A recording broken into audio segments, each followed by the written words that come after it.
ನಮಸ್ತೆ, ಎಲ್ರಿಗೂ ನಮಸ್ತೆ. ಮುಂಜಾನೆ ಎಲ್ರಿಗೂ ಶುಭಾಶಯಗಳು. ಓಕೆ, ನೆಕ್ಸ್ಟ್ ಏನಂತಂದ್ರೆ ಆಂಜನೇಯ ಜಯಂತಿಯ ಶುಭಾಶಯಗಳು ಎಲ್ರಿಗೂ. ಓಕೆ, ಜಯ ಬಜರಂಗ್ ಬಲಿ.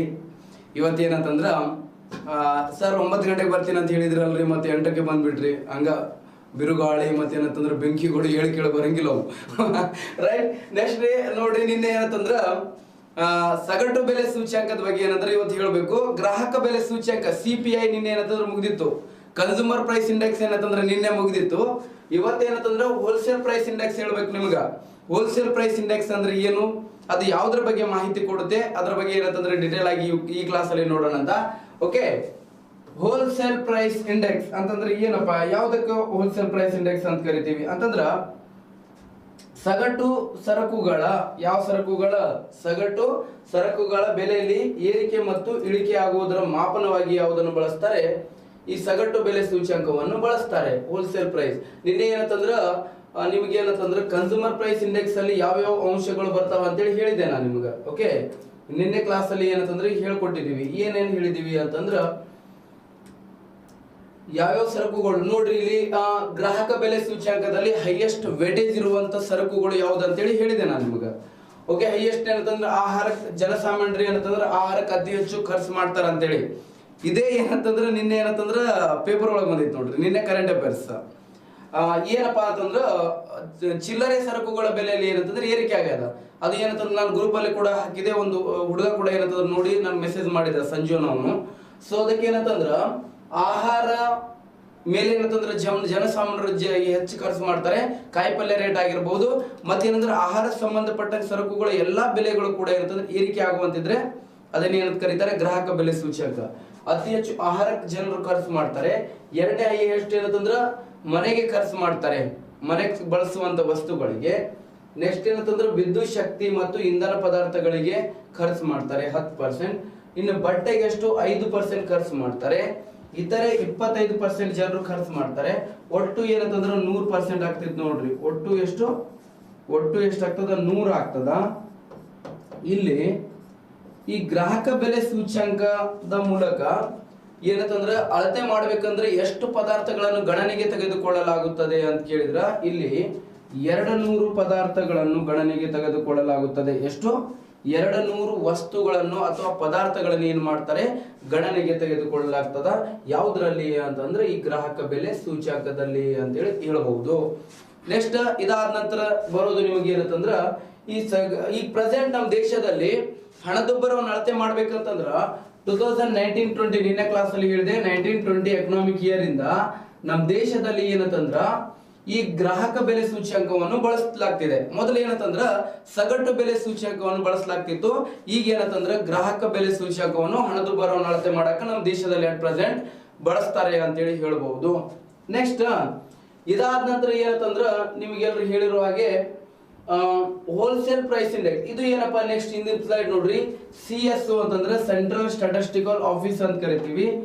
NSO ಅಂದ್ರೆ ನ್ಯಾಷನಲ್ ಸ್ಟಾಟಿಸ್ಟಿಕಲ್ ಆಫೀಸ್ ಅಂತ ಕರಿತೀವಿ. ಇದು ಏನಂತಂದ್ರೆ ಎಕ್ಸ್ಟ್ರಾ ಪಾಯಿಂಟ್ಸ್ ಏನಂತಂದ್ರೆ ಯಾಡ್ ಮಾಡಿದೀವಿ ಅಷ್ಟೇ, ಅದೇ ಹಿಂದಿ ಹೇಳಿದ್ದು. Next wholesale price index WPI ಅಲ್ಲಿ ಕೂಡ ಏನಂತಂದ್ರ ನಾವು ಇನ್ಫ್ಲೇಷನ್ ಅನ್ನು ಏನ್ ಮಾಡ್ತೀವಿ? ಮೆಜರ್ ಮಾಡ್ತೀವಿ. ಓಕೆ, ಯಾವುದೇ ಒಂದು ದೇಶ, ನಮ್ಮ ದೇಶದಲ್ಲಿ ನೋಡ್ರಿ ಎಕ್ಸಾಂಪಲ್ ತಗೊಳ್ಬೇಕಂತಂದ್ರ RBI ಮಾನಿಟರಿ ಪಾಲಿಸಿ ಕೈಗೊಳ್ಬೇಕಂತಂದ್ರ ಲಾಸ್ಟ್ ನಿಮಗೆ ಬ್ಯಾಂಕಿಂಗ್ ಹೇಳುವಾಗ ಹೇಳಿದ್ದೆ ನಾನು ನಿಮ್ಗೆ. RBI ಏನಂತಂದ್ರೆ ಮಾನಿಟರಿ ಪಾಲಿಸಿ ಕಮಿಟಿ ಅಂತ ಹೇಳಿರುತ್ತೆ. ಓಕೆ, RBI ಏನಂತಂದ್ರೆ ಮಾನಿಟರಿ ಪಾಲಿಸಿಯನ್ನು ರೂಪಿಸುವುದು ಏನಂತಂದ್ರೆ ಈ ಹೋಲ್ಸೇಲ್ ಪ್ರೈಸ್ ಬೇಸ್ ಅನ್ನು ಇಟ್ಕೊಂಡು. ಮತ್ತ ನಮ್ಮ ಕೇಂದ್ರ ಸರ್ಕಾರ ಫಿಸ್ಕಲ್ ಪಾಲಿಸಿ ಅಂತ ಹೇಳಿ ರೂಪಿಸುತ್ತಾರೆ. ಫಿಸ್ಕಲ್ ಪಾಲಿಸಿ ಅಂತಂದ್ರ ಕೋಶೀಯ ನೀತಿ ಅಂತೇಳಿ ಕರಿತೀವಿ, ಅಥವಾ ವಿತ್ತೀಯ ನೀತಿ ಅಂತೇಳಿ ಕರಿತೀವಿ. ವಿತ್ತೀಯ ನೀತಿಯನ್ನು ರೂಪಿಸುವವರು ಯಾರಂತಂದ್ರೆ ಕೇಂದ್ರ ಸರ್ಕಾರ.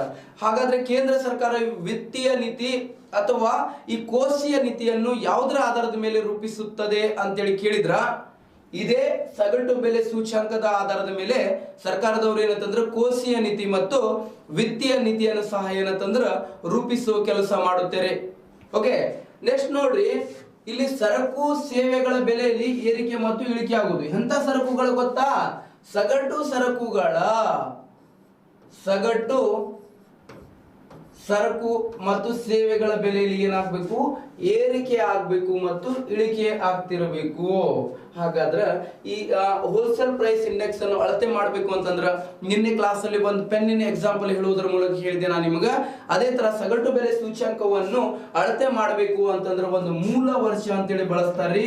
ಮೂಲ ವರ್ಷ ಯಾವ್ದ್ರಿ ಅಂತ ಕೇಳಿದ್ರ, ಮೂಲ ವರ್ಷ ಯಾವ್ದ್ರಿ ಅಂತ ಕೇಳಿದ್ರ ಈ ಪ್ರೆಸೆಂಟ್ ಮೂಲ ವರ್ಷ ಬೇಸ್ ಇಯರ್ ಇದೆ ರೀ. ಪ್ರಸ್ತುತ 2011 2012 ಇದೆ ರೀ. 2011 2012 ಏನಪ್ಪಾ ಅಂತಂದ್ರ ಮೂಲ ವರ್ಷ ಇದೆ. ಪ್ರಸ್ತುತ ಏನಂತಂದ್ರ ಹಣದುಬ್ಬರವನ್ನು ಅಳತೆ ಮಾಡಬೇಕು ಅಂತಂದ್ರ ಯಾವ್ದ್ರಲ್ಲಿ ಅಳತೆ ಮಾಡಬೇಕು, ಸಗಟು ಬೆಲೆ ಸೂಚ್ಯಂಕದಲ್ಲಿ ಹಣದುಬ್ಬರವನ್ನು ಅಳತೆ ಮಾಡಬೇಕು ಅಂತಂದ್ರ ಪ್ರೆಸೆಂಟ್ ಬೇಸ್ ಇಯರ್ ಯಾವ್ದು ತಗೊಳ್ತಾರ್ರಿ ಅಂತಂದ್ರ 2011-12 ರೀ. ಸರ ಬೇಸ್ ಇಯರ್ ಅಂದ್ಕೋತ ಬಂದಿರಿ ನಿನ್ನೆಯಿಂದ. ಈ ಬೇಸ್ ಇಯರ್ ನಮ್ಮ ದೇಶದಲ್ಲಿ ಅಳವಡಿಸಿಕೊಂಡಿದ್ದಾರೆ ಯಾವಾಗ್ರಿ ಮೊದಲು ಅಂತ ಕೇಳಿದ್ರ, ನಮ್ಮ ದೇಶದ ಭಾರತದ ಮೊಟ್ಟ ಮೊದಲ ಮೂಲ ವರ್ಷ ಅಥವಾ ಬೇಸ್ ಇಯರ್ ಯಾವ್ದ್ರಿ ಅಂತ ಕೇಳಿದ್ರ, ಬೇಸ್ ಇಯರ್ ಯಾವ್ದಂತಂದ್ರೆ 1948-49 1948 49 ಏನಂತಂದ್ರೆ ನಮ್ಮ ದೇಶದ ಏನಾಗಿದೆ ಬೇಸ್ ಇಯರ್ ಆಗಿದೆ ಅಂತೇಳಿ ಹೇಳಬಹುದು. ಮೊದಲ ಬೇಸ್ ಇಯರ್. ಸರ 2011-12 ಇದೆ ಅಲ್ಲ, ಅದಕ್ಕಿಂತ ಮುಂಚೆ ಯಾವ್ದಿತ್ತು ನಮ್ದು, ಅದಕ್ಕಿಂತ ಮುಂಚೆ ಇತ್ತು ನಮ್ದು ಭಾರತದ ಹಿಂದಿನ ಮೂಲ ವರ್ಷ ಯಾವ್ದಂತಂದ್ರ 2004-5 ಆಗಿದೆ ರೀ. 2004-5 ಏನಂತಂದ್ರ ನಮ್ದು ಹಳೆ ಬೇಸ್ ಇಯರ್ ಅದ ರೀ.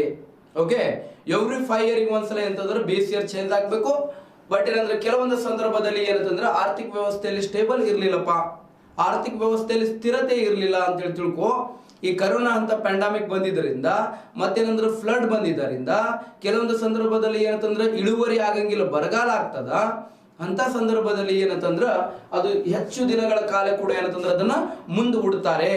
ಓಕೆ, ಈಗೇನಂದ್ರ 2011-12 ಅಂತಂದ್ರೆ ಯೂಸಲಿ ನಿಮ್ಗೆ ಏನಂದ್ರೆ 17-18 ಬೇಸ್ ಇಯರ್ ಅಂತೇಳಿ ಮಾಡಬೇಕಿತ್ತು, ಬಟ್ ಮಾಡಿಲ್ಲ. ಈಗ 10 ಇಯರ್ ಆದ್ರೂ ಕೂಡ ಏನಂತಂದ್ರೆ ಬೇಸ್ ಇಯರ್ ಬದಲಾವಣೆ ಆಗಿಲ್ಲ ರೀ. ಓಕೆ, ಇದು ಏನಂತಂದ್ರೆ ನಿಮಗೆ ಖಬರ್ ಇರಬೇಕು, ನೆನಪಿರ್ಬೇಕು. Okay right. ನೆಕ್ಸ್ಟ್ ಏನಂತಂದ್ರ ಸಗಟು ಬೆಲೆ ಸೂಚ್ಯಂಕದಲ್ಲಿ ಅತಿ ಹೆಚ್ಚು ನೋಡ್ರಿ ನಮ್ಮಲ್ಲಿ ಏನಂತಂದ್ರ ಸಗಟು ಬೆಲೆ ಸೂಚ್ಯಂಕವನ್ನು ನಿಮ್ಗೆ ಗೊತ್ತಿರೋ ಹಾಗೆ ನೋಡ್ರಿ, ಭಾರತದಲ್ಲಿ ಸಗಟು ಬೆಲೆ ಸೂಚ್ಯಂಕವನ್ನು ನಮ್ಮ ದೇಶದಲ್ಲಿ 1939ರಿಂದ ಸತತವಾಗಿ ಏನ್ ಮಾಡಲಾಗ್ತಿದೆ, ಬಿಡುಗಡೆ ಮಾಡಲಾಗುತ್ತಿದೆ. ಕಂಟಿನ್ಯೂ ಏನಂತಂದ್ರ 1939 ಇಂದ ಬಿಡುಗಡೆ ಮಾಡತ್ತಾರ. ಸೆಕೆಂಡ್ ವರ್ಲ್ಡ್ ವಾರ್ ಐತಲ್ಲ, ಎರಡನೇ ಜಾಗತಿಕ ಯುದ್ಧ ಐತಲ್ಲ, ಎರಡನೇ ಜಾಗತಿಕ ಯುದ್ಧ ಆದಾಗಿಂದ ಏನಂತಂದ್ರೆ ಸತತವಾಗಿ ನಮ್ಮ ದೇಶದಲ್ಲಿ ಸಗಟು ಬೆಲೆ ಸೂಚ್ಯಂಕವನ್ನು ಅಳತೆ ಮಾಡಿ ಬಿಡುಗಡೆ ಮಾಡಲಾಗ್ತಿದ್ದು 1947ರಿಂದ 1947 ನಮಗೆ ಸ್ವಾತಂತ್ರ್ಯ ಸಿಕ್ಕ ನಂತರ ಏನಂತಂದ್ರ ಇದರ ಏನಂತಂದ್ರ ಲಿಖಿತ ರೂಪದಲ್ಲಿ ಬಿಡುಗಡೆ ಮಾಡಲಾಗ್ತಿದೆ. ಯಾವ್ದು ರೂಪದಲ್ಲಿ? ಲಿಖಿತ ರೂಪದಲ್ಲಿ. ಯಾವ ರೂಪದಲ್ಲಿ ಅಂತ ಕೇಳಿದ್ರ ಲಿಖಿತ ರೂಪದಲ್ಲಿ ಬಿಡುಗಡೆ ಮಾಡಲಾಗ್ತಿದೆ ಅಂತಂದ್ರ ಬರವಣಿಗೆ ರೂಪದಲ್ಲಿ ಇದನ್ನ ಏನ್ ಮಾಡ್ತಿದ್ದಾರೆ, ಬರೆದು ಏನಂತಂದ್ರೆ ಇಡ್ತಿದ್ದಾರೆ. ಓಕೆ, ಇದೇನಂತಂದ್ರೆ ಸಗಟು ಬೆಲೆ ಸೂಚ್ಯಂಕ. ಸರ್, ಸಗಟು ಬೆಲೆ ಸೂಚ್ಯಂಕ ಬಿಡುಗಡೆ ಮಾಡೋರು ಯಾರು ಆಗ್ತಿರ್ತಾರೆ? ಇದನ್ನ ಬಿಡುಗಡೆ ಮಾಡೋರು ಯಾರು ಅಂತ ಕೇಳಿದ್ರ ಬಿಡುಗಡೆ ಮಾಡೋರು ಯಾರಪ್ಪ, ಯಾರು ರಿಲೀಸ್ ಮಾಡ್ತಾರ ಅಂತಂದ್ರ ಕೇಂದ್ರ ವಾಣಿಜ್ಯ ಮತ್ತು ಕೈಗಾರಿಕಾ ಸಚಿವಾಲಯದವರು ಬಿಡುಗಡೆ ಮಾಡ್ತಾರೆ. ಯಾರು? ಕೇಂದ್ರ ವಾಣಿಜ್ಯ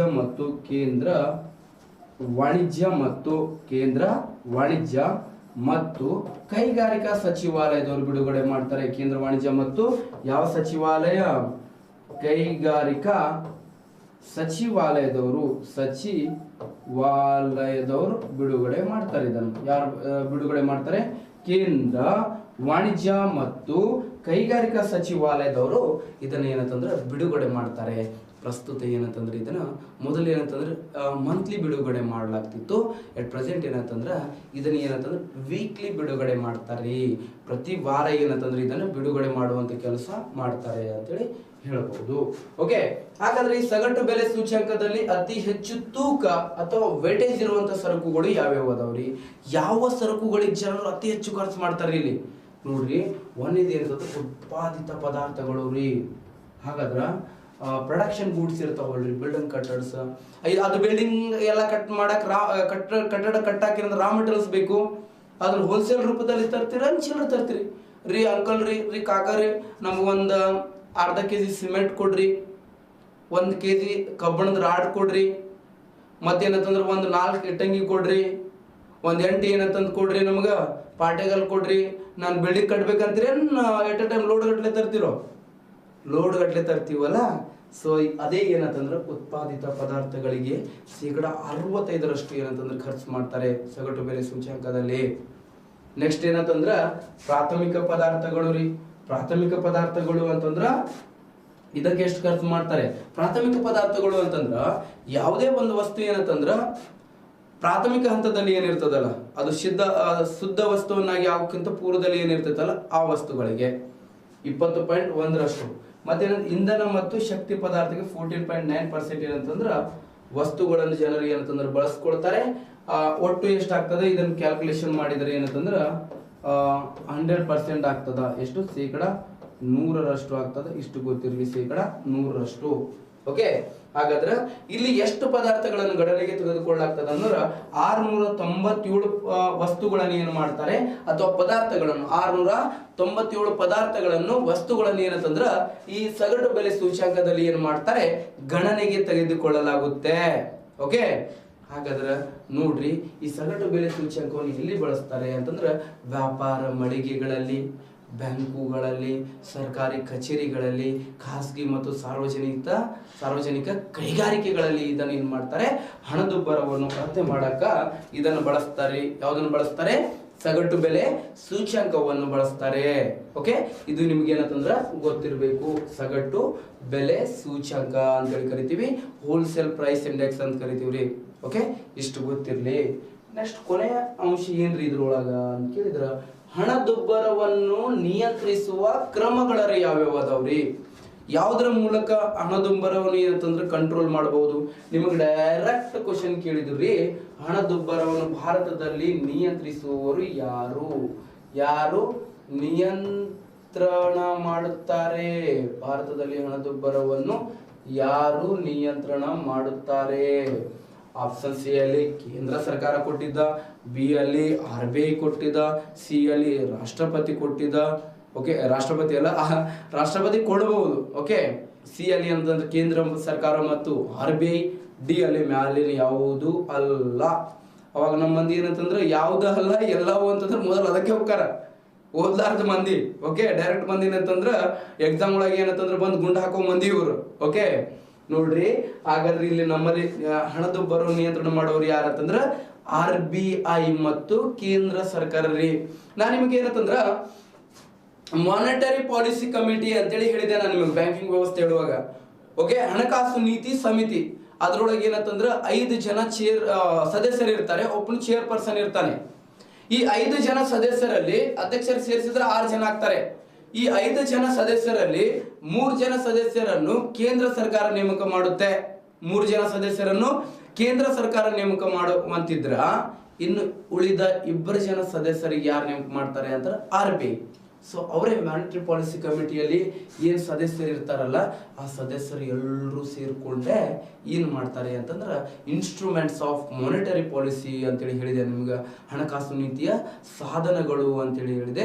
ಅವಾಗ repo rate, reverse repo rate, CRR, SLR ಇರಿಸ್ತಾರೆ ಅಂತಂದ್ರೆ ಅವರೇ ಏನು ಮಾಡ್ತಾರೆ? ಹಣದುಬ್ಬರವನ್ನು ನಿಯಂತ್ರಣ ಮಾಡಕ್ಕೆ ಅಂತಂದ್ರೆ ಪ್ರಮುಖ ಯೋಜನೆಗಳನ್ನು ರೂಪಿಸ್ತಾರೆ. ಸೊ ನಮ್ಮ ದೇಶದಲ್ಲಿ ಹಣದುಬ್ಬರ ನಿಯಂತ್ರಣ ಮಾಡೋರು RBI, ಮತ್ತಿನ್ನೊಂದು ಯಾವುದು ಅಂತ ಕೇಳಿದ್ರ ಕೇಂದ್ರ ಸರ್ಕಾರ ಪ್ಲಸ್ ಏನಂತಂದ್ರೆ RBI ಮತ್ತು ಕೇಂದ್ರ ಸರ್ಕಾರ ನಮ್ಮ ದೇಶದಲ್ಲಿ ಹಣದುಬ್ಬರವನ್ನು ನಿಯಂತ್ರಿಸುವ ಕಾರ್ಯ ಮಾಡುತ್ತೆ. ಇದು ನಿಮ್ಗೆ ಗೊತ್ತಿರಬೇಕು. ಯಾವ್ಯಾವುದು? RBI ಮತ್ತು ಕೇಂದ್ರ ಸರ್ಕಾರ ನಮ್ಮ ದೇಶದಲ್ಲಿ ಏನ್ ಮಾಡುತ್ತಾರೆ? ಹಣದುಬ್ಬರವನ್ನು ನಿಯಂತ್ರಿಸುವ ಕಾರ್ಯ ಮಾಡುತ್ತೆ. ಇಷ್ಟೇನಂತಂದ್ರೆ ನಿಮಗೆ ನೆನಪಿರಬೇಕು, ಇಂಪಾರ್ಟೆಂಟ್ ಆಗಿರುತ್ತೆ. ನೆನಪಿಟ್ಕೊಳ್ತೀರಾ ಅಂತೇಳಿ ಅನ್ಕೊಳ್ತೀನಿ. ರೈಟ್, ನೆಕ್ಸ್ಟ್ ಏನಂತಂದ್ರ ಹಣದುಬ್ಬರವನ್ನು ಯಾವ ತರ ನಿಯಂತ್ರಣ ಮಾಡ್ತಾರೆ? ಹಣದುಬ್ಬರ ನಿಯಂತ್ರಣ ಮಾಡಬೇಕು ಅಂತಂದ್ರ ಆದಾಯ ತೆರಿಗೆಯನ್ನು ಏನ್ ಮಾಡಬೇಕು? ಹೆಚ್ಚಿಸಬೇಕು. ನಿಮ್ ಇನ್ಕಮ್ ಟ್ಯಾಕ್ಸ್ ಅನ್ನು ಹೆಚ್ಚು ಮಾಡಬೇಕು.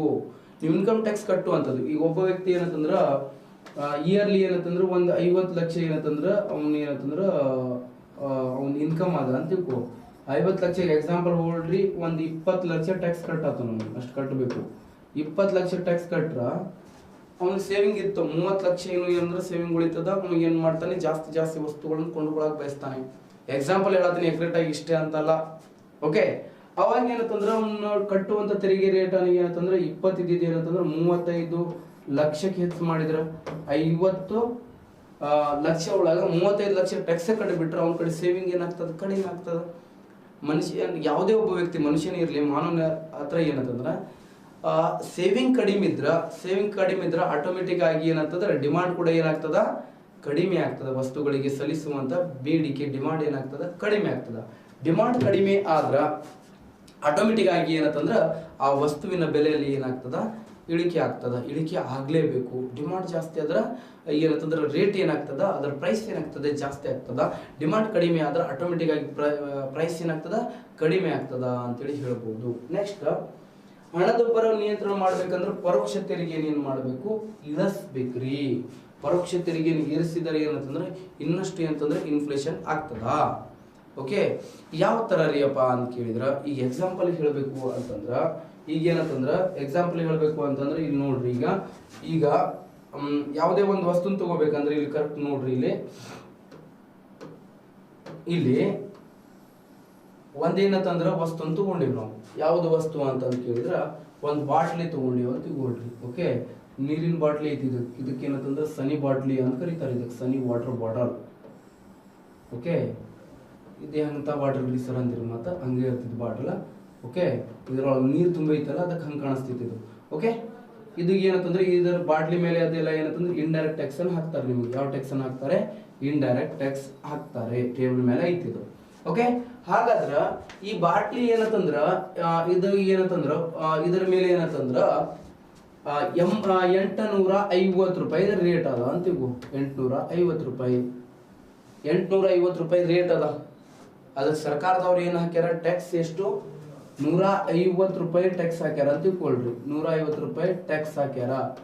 150 ರೂಪಾಯಿ ಟ್ಯಾಕ್ಸ್ ಹಾಕಿದಾಗ 850 ರೂಪಾಯಿ ಇದು ಸಿಗತ್ತದ. ಈ ಟ್ಯಾಕ್ಸ್ ರೇಟ್ ಅನ್ನು ಹೆಚ್ಚು ಮಾಡೋಣ. ಟ್ಯಾಕ್ಸ್ ರೇಟ್ ಎಷ್ಟು ಹೆಚ್ಚು ಮಾಡೋಣ ಅಂತಂದ್ರೆ 150 ಇದ್ದಿದ್ದು ಏನು ಮಾಡೋಣ, 350 ರೂಪಾಯಿ ಏನು ಮಾಡೋಣ, ಟ್ಯಾಕ್ಸ್ ಮಾಡಿಬಿಡೋಣ. ಟ್ಯಾಕ್ಸ್ ಎಷ್ಟು ಮಾಡೋಣ, 350 ರೂಪಾಯಿ ಏನು ಮಾಡೋಣ, ಟ್ಯಾಕ್ಸ್ ಮಾಡಿಬಿಡೋಣ. ನೋಡ್ರಿ, 350 ಟ್ಯಾಕ್ಸ್ ರೇಟ್ ಆದಾಗ ಅವರು 850 ರೂಪಾಯಿಗೆ ಬಾಟ್ಲಿ ಕೊಡ್ತಾರೆ ನಿಮ್ಗೆ, ಚಾನ್ಸೇ ಇಲ್ಲ. ಅದರ ರೇಟ್ ಏನು ಮಾಡಿಬಿಡ್ತಾರೆ, 850 ಇದ್ದಿದ್ದು ಏನು ಮಾಡ್ತಾರೆ, 1150 ಮಾಡ್ತಾರೆ. 1150 ರೂಪಾಯಿ ಮಾಡ್ತಾರೆ. ಆಟೋಮೆಟಿಕ್ ಆಗಿ ನೋಡ್ರಿ, ಟ್ಯಾಕ್ಸ್ ಹೆಚ್ಚು ಮಾಡಿದ್ರೆ ಮತ್ತಷ್ಟು ಇನ್ಫ್ಲೇಷನ್ ಆಗತ್ತದೆ. ಇನ್ಫ್ಲೇಷನ್ ಅಂತಂದ್ರೆ ಸರಕು ಮತ್ತು ಸೇವೆಗಳ ಬೆಲೆ ಹೆಚ್ಚಾಗೋದು, ಮತ್ತಷ್ಟು ಇನ್ಫ್ಲೇಷನ್ ಆಗತ್ತದಲ್ರಿ. ಮತ್ತೆ ಇನ್ಫ್ಲೇಷನ್ ಕಂಟ್ರೋಲ್ ಮಾಡಬೇಕು ಅಂತಂದ್ರೆ ಏನ್ ಮಾಡ್ಬೇಕು ನಾವು ಅಂತಂದ್ರ ಈ ಟ್ಯಾಕ್ಸ್ ಅನ್ನು ಏನ್ ಮಾಡೋಣ, ಕಡಿಮೆ. 350 ಇದ್ದಿದ್ದು ಏನು ಮಾಡೋಣ, ಬರೀ 100 ರೂಪಾಯಿ ಮಾಡೋಣ. 100 ರೂಪಾಯಿ ಮಾಡಿದಾಗ ಏನಾಗ್ತದ, ಆ ವಸ್ತುವಿನ ಬೆಲೆ ಎಷ್ಟಾಗ್ತದ, 800 ರೂಪಾಯಿ ಆಗ್ತದ. 150 ರೂಪಾಯಿ ಇದ್ದಿದ್ದು 800 ರೂಪಾಯಿ ಅಂತಂದ್ರೆ ಕಡಿಮೆ ಆಯ್ತು. ಸೊ ಅದನ್ನ ಏನಂದ್ರೆ ಹಣದುಬ್ಬರ ನಿಯಂತ್ರಣ ಮಾಡಬಹುದು. ಹಣದುಬ್ಬರ ನಿಯಂತ್ರಣ ಮಾಡ್ಬೇಕಂತಂದ್ರೆ ಏನ್ ಮಾಡ್ಬೇಕು, ಪರೋಕ್ಷ ತೆರಿಗೆ ಇಂಡೈರೆಕ್ಟ್ ಟ್ಯಾಕ್ಸ್ ಅನ್ನು ಏನ್ ಮಾಡ್ಬೇಕು, ಇಳಿಸ್ಬೇಕು, ಹೊರತು ಹೆಚ್ಚು ಮಾಡಬಾರ್ದು. ಡೈರೆಕ್ಟ್ ಟ್ಯಾಕ್ಸ್ ಅನ್ನು ಹೆಚ್ಚಿಸಬೇಕು, ಇಂಡೈರೆಕ್ಟ್ ಟ್ಯಾಕ್ಸ್ ಅನ್ನು ಏನ್ ಮಾಡಬೇಕು, ಕಡಿಮೆ ಮಾಡಬೇಕು. ಇದು ನಿಮ್ಗೆ ಇಷ್ಟ ಏನಂದ್ರೆ ಗೊತ್ತಿರಬೇಕು. ಸರಿನಾ, ಕರೆಕ್ಟ್. ನೆಕ್ಸ್ಟ್ ಏನಂತಂದ್ರ ಇದಾದ ನಂತರ ಹಣದುಬ್ಬರ ನಿಯಂತ್ರಣ ಮಾಡ್ಬೇಕಂತಂದ್ರ ಸರ್ಕಾರದವ್ರು ಏನ್ ಮಾಡ್ಬೇಕು, ಹಣದ ಪೂರೈಕೆಯನ್ನು ಏನ್ ಮಾಡ್ಬೇಕು, ಕಡಿಮೆ ಮಾಡಬೇಕು. ಆರ್ ಬಿ ಐ ಏನು ಮಾಡಬೇಕು ಗೊತ್ತಾ, RBI ಹಣದ ಪೂರೈಕೆಯನ್ನು ಏನು ಮಾಡಬೇಕು, ಹಣದ ಪೂರೈಕೆಯನ್ನು ಏನು ಮಾಡಬೇಕು, ಪೂರೈಕೆಯನ್ನು ಏನು ಮಾಡಬೇಕು, ಹಣದ ಪೂರೈಕೆಯನ್ನು ಏನು ಮಾಡಬೇಕು, ಕಡಿಮೆ ಮಾಡಬೇಕು. ಯಾರು ಮಾಡಬೇಕು ಹಣದ ಪೂರೈಕೆ ಕಡಿಮೆ, RBI ಏನು ಮಾಡಬೇಕು, ಹಣದ ಪೂರೈಕೆಯನ್ನು ಏನು ಮಾಡಬೇಕು, ಕಡಿಮೆ ಮಾಡಬೇಕು. ಇಷ್ಟು ನಿಮಗೆ ಏನಂತಂದ್ರೆ ಗೊತ್ತಿರಬೇಕು. ಯಾರೀ ಹಣದ ಪೂರೈಕೆ ಯಾರು ಮಾಡ್ತಾರೆ ನಮ್ಮ ದೇಶದಲ್ಲಿ ಅಂತಂದ್ರೆ RBI ಮಾಡುತ್ತೆ. ಸೊ RBI ಏನು ಮಾಡಬೇಕು, ಹಣದುಬ್ಬರ ನಿಯಂತ್ರಣ ಮಾಡಬೇಕು ಅಂತಂದ್ರೆ ಹಣದ ಪೂರೈಕೆಯನ್ನು ಏನು ಮಾಡಬೇಕು, ಕಡಿಮೆ ಮಾಡ್ಬೇಕಾಗ್ತದ. ಇದು ನಿಮ್ಗೆ ಏನಂತಂದ್ರೆ ಗೊತ್ತಿರಬೇಕು. ಸರಿನಾ. ನೆಕ್ಸ್ಟ್ ಏನಂತಂದ್ರ ರೆಪೋ ರೇಟ್ ಮತ್ತೇನಂತಂದ್ರೆ ರಿವರ್ಸ್ ರೆಪೋ ರೇಟ್. ಆರ್ ಅಂತಂದ್ರೆ ರಿವರ್ಸ್ ರೆಪೋ ರೇಟ್ ಆಲ್ರೆಡಿ ಹೇಳಿದೆ ನಾನು. ರೆಪೋ ರೇಟ್ ಮತ್ತು ರಿವರ್ಸ್ ರೆಪೋ ರೇಟ್ ಅನ್ನು ಏನು ಮಾಡಬೇಕು, ಹೆಚ್ಚು ಮಾಡಬೇಕು, ಹೊರತು ಕಡಿಮೆ ಮಾಡಬಾರ್ದು. ನೋಡ್ರಿ, ರೆಪೋ ರೇಟ್ ಅಂತಂದ್ರೆ RBI ನಿಂದ ಯಾರು ಸಾಲ ತಗೊಳ್ಬೇಕ್ರಿ, RBI ಇಂದ ವಾಣಿಜ್ಯ ಬ್ಯಾಂಕುಗಳು ಏನ್ ತಗೊಳ್ಬೇಕ್ರಿ, ಇವೇನಂತಂದ್ರೆ ವಾಣಿಜ್ಯ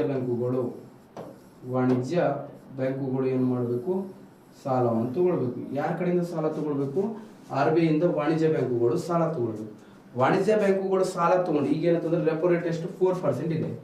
4% ಇದ್ರ ಇವ್ರ ಗ್ರಾಹಕರಿಗೆ ಎಷ್ಟು ಪರ್ಸೆಂಟೇಜ್ ಸಾಲ ಕೊಡ್ತಾರೆ? ಇವ್ರ ಗ್ರಾಹಕರಿಗೆ ಇವ್ರೇನು 4% ತಗೊಂಡು 7% ಏನಂತಂದ್ರೆ ಗ್ರಾಹಕರಿಗೆ ಇವ್ರೇನು ಕೊಡ್ತಾರೆ? ಸಾಲವನ್ನು ಕೊಡ್ತಾರೆ. ಅವಾಗ ರೇಟ್ ಆಫ್ ಇಂಟ್ರೆಸ್ಟ್ 7% ಬಹಳ ಏನಲ್ರಿ ಇಯರ್ಲಿ. ಅವಾಗ ಏನಂತಂದ್ರೆ ಜನಸಾಮಾನ್ಯರು ಕಡಿಮೆ ಬಡ್ಡಿ ದರ ಇರುವಾಗ ಏನ್ ಮಾಡ್ತಾರೆ? ಜಾಸ್ತಿ ಸಾಲವನ್ನು ಪಡ್ಕೊಳಕ್ ಇಷ್ಟಪಡ್ತಾರೆ. ಸಾಲ ಜಾಸ್ತಿ ಪಡ್ಕೊಂಡ್ರೆ ಆಟೋಮೆಟಿಕ್ ಆಗಿ ಏನಾಗ್ತದ ಅವ್ರ ಕಡೆ ದುಡ್ಡು ಬರ್ತದ. ದುಡ್ಡು ಬಂದ್ರೆ ಏನಂತಂದ್ರೆ ಅವ್ರ ವಸ್ತುಗಳಿಗೆ ಡಿಮಾಂಡ್ ಇಡ್ತಾರೆ. ಡಿಮಾಂಡ್ ಇಟ್ಟರೆ ಏನಂದ್ರೆ ಬೇಡಿಕೆ ಇಡ್ತಾರೆ. ಬೇಡಿಕೆ ಇಟ್ಟರೆ ಆಟೋಮೆಟಿಕ್ ಆಗಿ ಏನಾಗ್ತದ? ವಸ್ತುಗಳ ಬೆಲೆ ಹೆಚ್ಚಾಗಿ ಇನ್ಫ್ಲೇಷನ್ ಆಗ್ತದ. ಸೊ ಅದಕ್ಕೆ ಏನ್ ಮಾಡ್ತಾರೆ? ಸರ್ಕಾರದವ್ರು RBI ದವ್ರು ಏನ್ ಮಾಡ್ಬೇಕು? ಹಣದುಬ್ಬರ ನಿಯಂತ್ರಣ ಮಾಡ್ಬೇಕಂದ್ರೆ 6% ಇದ್ದಿದ್ದು ಏನ್ ಮಾಡ್ಬೇಡ 8% ಮಾಡೋಣ. 4% ಇದ್ದಿದ್ದು 8% ಮಾಡೋಣ. ಇವರು ವಾಣಿಜ್ಯ ಬ್ಯಾಂಕುಗಳು RBI 8% ರೇಟ್ ಆಫ್ ಇಂಟ್ರೆಸ್ಟ್ ಸಾಲ ತಗೊಂಡು ಗ್ರಾಹಕರಿಗೆ 7% ಕೊಡುತ್ತೇನೆ? ಕೊಡಂಗಿಲ್ರಿ. ಅಂತ ಏನಂತಂದ್ರೆ ದೊಡ್ಡ ಮನಸ್ಸು ಯಾರಿಗೂ ಇಲ್ಲ. ಓಕೆ, ಹೆಚ್ಚಿಗೆ ತಗೊಂಡು ಕಡಿಮೆ ಮಾರಾಕ. ಓಕೆ, ಅವಾಗ ಏನ್ ಮಾಡ್ತಾರೆ ಗೊತ್ತಾ? ನಮ್ಮ ಸೆಕೆಂಡ್ ಹ್ಯಾಂಡ್ ಬೈಕ್ ಅಲ್ರಿ, ಸೆಕೆಂಡ್ ಹ್ಯಾಂಡ್ ಬೈಕ್ ಕಾರ್ ಮತ್ತೆ ಹೆಚ್ಚಿಗೆ ತಗೊಂಡು ಕಡಿಮೆ ತಗೊಳ್ತಾರಲ್ರಿ, ಅದು ಬೇರೆ ಇದೆ ಬೇರೆ. ಸರಿನಾ? ಅದಕ್ಕೆ ಏನಂದ್ರೆ DC ಆಗ್ತದೆ, ಡೆಪ್ರಿಸಿಯೇಷನ್ ಕಾಸ್ಟ್ ಹೋಗಿರ್ತೈತೆ ಅದರಲ್ಲಿ. ಸರಿನಾ? ನೆಕ್ಸ್ಟ್ ಏನಂದ್ರೆ ವಾಣಿಜ್ಯ ಬ್ಯಾಂಕುಗಳು ಏನಂತಂದ್ರೆ ಇವರು 8% ತಗೊಂಡು ವಾಣಿಜ್ಯ ಬ್ಯಾಂಕುಗಳು ಗ್ರಾಹಕರಿಗೆ ಎಷ್ಟು ಕೊಡ್ತಾರೆ? 100% ರೇಟ್ ಆಫ್ ಇಂಟ್ರೆಸ್ಟ್ ಕೊಡ್ತಾರೆ. ಈಗ 100% ರೇಟ್ ಆಫ್ ಇಂಟ್ರೆಸ್ಟ್ ಆಯ್ತು ಬಿಡು, ಬೇಡ ಸಾಲಗಳು ಬೇಡ, ಏನು ಬೇಡ, ವಸ್ತುಗಳು ಡಿಮಾಂಡ್ ಬೇಡ, ಏನು ಬೇಡ, ನಮ್ಗೆ ಸುಮ್ಕಿರೋ ಅಂತ ಹೇಳಿ ಏನು ಮಾಡ್ತಾರೆ? ಸಾಲವನ್ನು ತಗೊಳಂಗಿಲ್ಲ. ಸಾಲವನ್ನು ತಗೊಳ್ಳಿಲ್ಲ ಅಂತಂದ್ರೆ ಅವ್ರ ಕಡೆ ದುಡ್ಡಿರಂಗಿಲ್ಲ. ದುಡ್ಡಿರಲಿಲ್ಲ ಅಂದ್ರೆ ವಸ್ತುಗಳು ಡಿಮಾಂಡ್ ಇರಂಗಿಲ್ಲ. ಡಿಮಾಂಡ್ ಇರಲಿಲ್ಲ ಅಂದ್ರೆ ವಸ್ತುಗಳ ಬೆಲೆ ಕಡಿಮೆ ಆಗ್ತದ. ಹಣದುಬ್ಬರ ನಿಯಂತ್ರಣ ಮಾಡಬೇಕು, ಇದು ಒಂದು ಕ್ರಮ. ನೆಕ್ಸ್ಟ್, ಹಣದುಬ್ಬರ ನಿಯಂತ್ರಣ ಮಾಡ್ಬೇಕಂತಂದ್ರೆ ಸರ್ಕಾರ ಏನ್ ಮಾಡ್ಬೇಕು? ಉಳಿತಾಯ ಮುಂಗಡ ಪತ್ರವನ್ನು ಮಂಡಿಸ್ಬೇಕು. ಸರ್, ಉಳಿತಾಯ ಮುಂಗಡ ಪತ್ರ ಮಂಡಿಸೋದಕ್ಕೂ ಮತ್ತು ಹಣದುಬ್ಬರಕ್ಕೆ ಏನ್ರಿ ಸಂಬಂಧ ಇದೆ? ಯಾಕಿಲ್ಲ? ಸಂಬಂಧ ಇದೆ, ಬಹಳ ದೊಡ್ಡ ಸಂಬಂಧ ಇದೆ. ಹೆಂಗ್ ಸಂಬಂಧ ಇದೆ ರೀ ಅಂತ ಕೇಳಿದ್ರ, ನೋಡ್ರಿ, ಹಣದುಬ್ಬರ ನಿಯಂತ್ರಣ ಮಾಡಬೇಕು ಅಂತಂದ್ರೆ ಉಳಿತಾಯ ಮುಂಗಡ ಪತ್ರ ಸರ್ಪ್ಲಸ್ ಬಜೆಟ್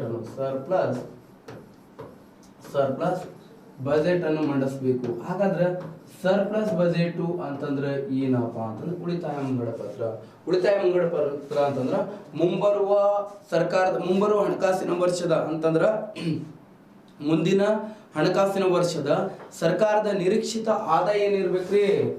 ಆದಾಯ ಹೆಚ್ಚಿದ್ದು ವೆಚ್ಚ ಏನಿರ್ಬೇಕ್ರಿ? ವೆಚ್ಚ ಕಡಿಮೆ ಇರುವಂತಿದ್ರೆ, ಇನ್ಕಮ್ ಜಾಸ್ತಿ ಇರಬೇಕು, ಎಕ್ಸ್ಪೆಂಡಿಚರ್ ಕಡಿಮೆ ಇರಬೇಕು. ಹಂಗಿದ್ದಾಗ ಮಾತ್ರ ಅದು ಸರ್ಪ್ಲಸ್ ಬಜೆಟ್ ಆಗಿರ್ತದ. ಉಳಿತಾಯ ಮುಂಗಡ ಪತ್ರ ನೋಡ್ರಿ, ಆದಾಯ ಜಾಸ್ತಿ ಅದ, ವೆಚ್ಚ ಕಡಿಮೆ. ಆದಾಯ ಮಸ್ತ್ ಬರ್ತಿದೆ, ಬಟ್ ಗೌರ್ಮೆಂಟ್ ದವರು ಜನರ ಕಲ್ಯಾಣಕ್ಕಾಗಿ ಯಾವ ಯೋಜನೆ ಕೂಡ ಹಾಕೊಳಂಗಿಲ್ರಿ. ನಾವೇನಂದ್ರೆ ಬಜೆಟ್ ಒಳಗೆ ದುಡ್ಡನ್ನು ಉಳಿಸ್ಕೊಳಕ್ ನೋಡತ್ತೀವಿ ನಾವು ಅಷ್ಟೇ. ಅಂದಾಗ ಏನಂತಂದ್ರೆ ಹಣದುಬ್ಬರ ನಿಯಂತ್ರಣ ಆಗಕ್ಕೆ ಸಾಧ್ಯ ಇಲ್ರಿ? ನಿಯಂತ್ರಣ ಆಗ್ತದೆ. ಯಾವ ತರ ರೀ ಅಂತಂದು ಕೇಳಿದ್ರೆ, ನೋಡ್ರಿ, ಜನರಿಗೆ ನಿಮ್ಗೆ ಏನಂತಂದ್ರೆ ರೇಷನ್ ಅಕ್ಕಿನೂ ಕೊಡಬಾರ್ದು ಸರ್ಕಾರ. ಜನರಿಗೆ ಏನಂತಂದ್ರೆ ಸರ್ಕಾರದವ್ರು ರೇಷನ್ ಅಕ್ಕಿ ಕೊಡಬಾರ್ದು.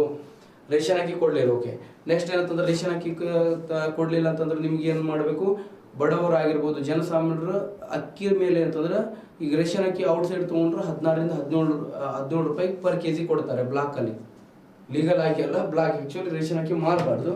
ಆದ್ರೂ ಕೂಡ ಏನಂತಂದ್ರೆ ಮಾರ್ತಿದ್ರೆ ಏನಂತಂದ್ರೆ 15-17 ರೂಪಾಯಿ ಕೊಡ್ತಾರೆ.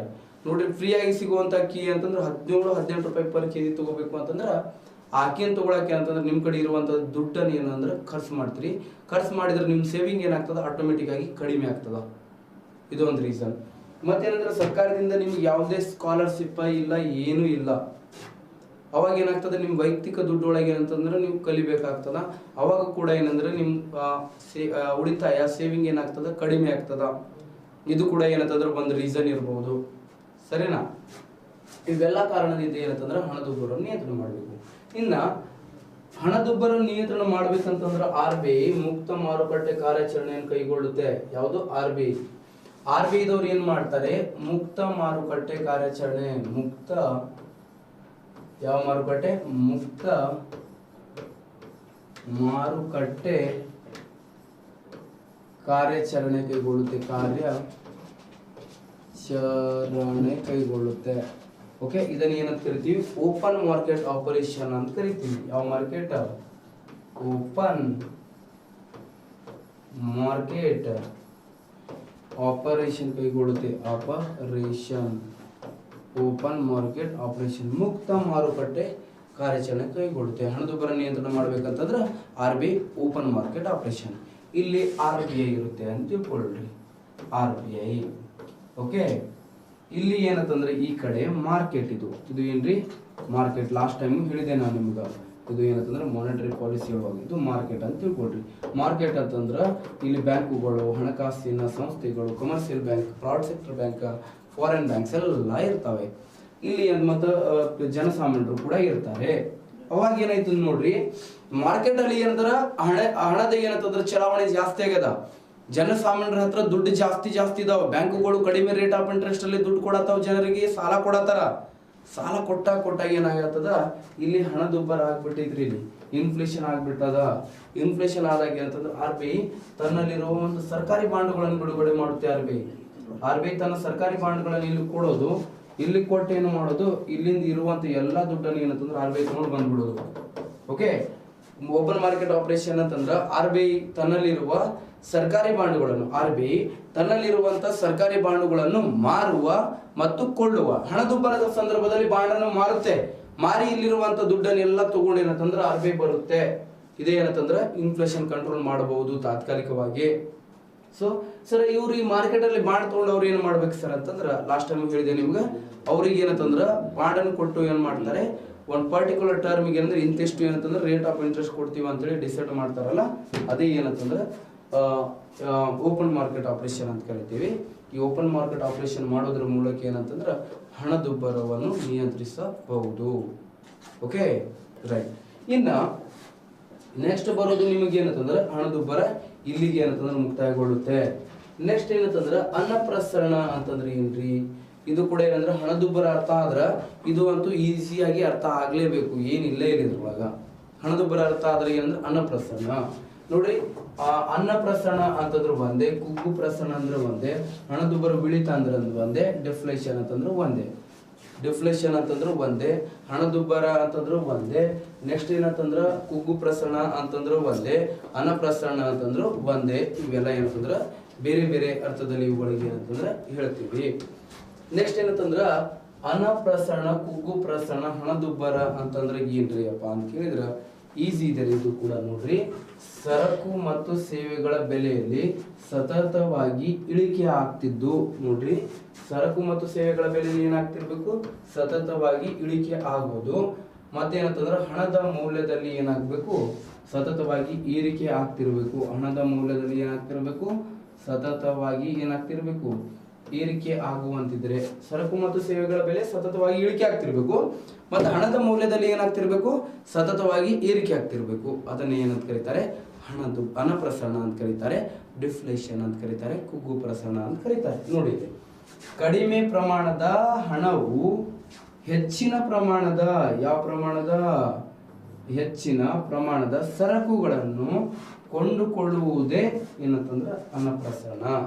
ಕಡಿಮೆ ಪ್ರಮಾಣದಲ್ಲಿ ಏನಿರಬೇಕು, ಹಣ ಇರಬೇಕು, ಹೆಚ್ಚಿನ ಪ್ರಮಾಣದಲ್ಲಿ ಸರಕುಗಳನ್ನು ಕೊಂಡುಕೊಂಡ್ರು. ಹೆಂಗ್ರಿ ಸರ್ ಎಕ್ಸಾಂಪಲ್ ಹೇಳ್ರಿ ಅಂತಂದ್ರ, ಮಾರ್ಕೆಟ್ಗೆ ಹೋದ್ರ ಬರ್ರಿ 10 ರೂಪಾಯಿ 20 kg ಉಳ್ಳಾಗಡ್ಡಿ ಅದಾವ್ರಿ, ಬರ್ರಿ ತಾಜಾ ಅದಾವ್ರಿ, ಬರ್ರಿ ಟಮಾಟಿ ರೀ, ಬುಟ್ಟಿಗೆ ಏನಂತಂದ್ರೆ 10 ರೂಪಾಯಿ ಬರ್ರಿ ಅಂತೇಳಿ ಮಾರ್ಬಿಡೋದು. ಏನು ಮಾಸ್ತರ್ ಎಷ್ಟು ಪರ್ಫೆಕ್ಟ್ ಆಗಿ ಹೇಳ್ತೀಯಲ್ಲ, ಮಾರಕ್ ಹೋಗಿ ಏನಲ್ಲ ಅಂತಂದಿರಿ. ಮತ್ತೆ ಮಾರಕ್ಕೇನು ಹೋಗಿಲ್ಲ, ನಿಮ್ಗೆ ಏನಂತಂದ್ರೆ ಎಕ್ಸಾಂಪಲ್ ಪ್ರಾಕ್ಟಿಕಲ್ ಆಗಿ ಕೊಡ್ತಿದೀವಿ ನಾವು ಅಷ್ಟೇ. ಓಕೆ. ಮತ್ತೆ ಏನ್ರಿ, ಸ್ವಲ್ಪ ಏನಂದ್ರೆ ರೊಕ್ಕ ತಗೊಂಡು ಹೋಗೋದು, ಚೀಲ ತುಂಬ್ಕೊಂಡು ಬಂದ್ಬಿಡೋದು.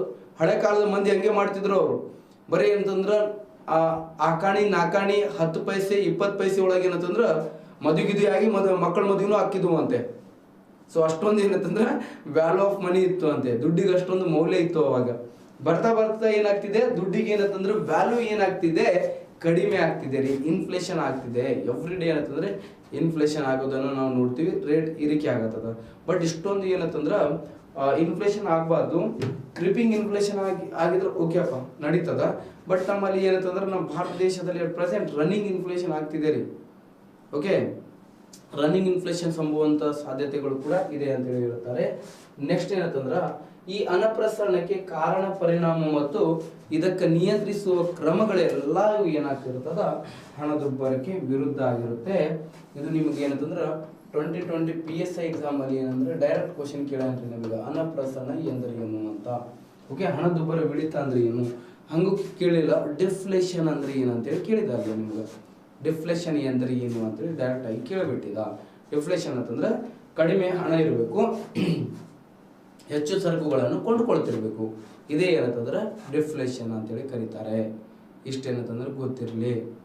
Okay right. ಇದಾದ ನಂತರ ನೆಕ್ಸ್ಟ್ ಬರೋದು ಏನ್ರಿಪ್ಪ ನಿಮಗೆ ಅಂತ ಕೇಳಿದ್ರೆ, ನೆಕ್ಸ್ಟ್ ಬರೋದು ಏನಂತಂದ್ರೆ ಇಂಪಾರ್ಟೆಂಟ್ ಆಗಿರುವಂಥ ಕಾನ್ಸೆಪ್ಟ್ ಯಾವುದು ಅಂತ ಕೇಳಿದ್ರೆ ಹಣದುಬ್ಬರ ಮತ್ತು ಅನಪ್ರಸರಣ ಎರಡು ಇಲ್ಲಿ ಅಂತಂದ್ರೆ ಕಂಪ್ಲೀಟ್ ಆಗ್ತದ. ಮತ್ತೇನಂತಂದ್ರೆ ಬೇಡಿಕೆ ಮತ್ತು ಪೂರೈಕೆಯ ನಿಯಮಗಳು, law of demand and supply ಅಂತ ಕರಿತೀವಿ. ಬೇಡಿಕೆ ಮತ್ತು ಪೂರೈಕೆಯ ನಿಯಮಗಳು ಭಾರಿ ಈಸಿ ಅದ ರೀ ಇದು.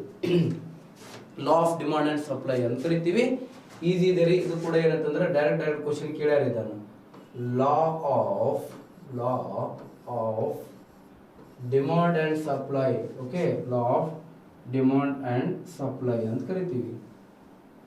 Law of demand and supply. Demand and supply. Law of demand and supply ಅಂತ ಕರಿತೀವಿ. ಬೇಡಿಕೆ ಮತ್ತು ಪೂರೈಕೆಯ ನಿಯಮಗಳು.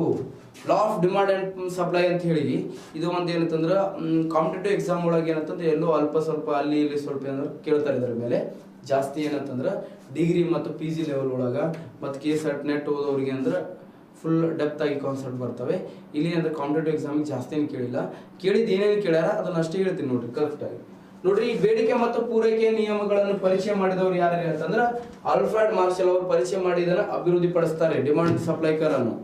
ಹಾಗಾದ್ರೆ ನೋಡ್ರಿ, ಅವರ ಕೃತಿ ಯಾವುದ್ರಿ ಅಪ್ಪ ಅಂತ ಕೇಳಿದ್ರ ಯಾರ್ದು? ಆಲ್ಫ್ರೆಡ್ ಮಾರ್ಷಲ್ ಅವರ ಕೃತಿ.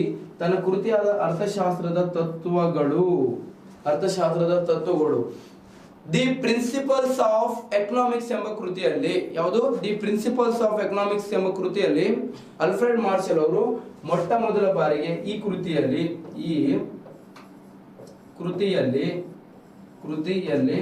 ಆಲ್ಫ್ರೆಡ್ ಮಾರ್ಷಲ್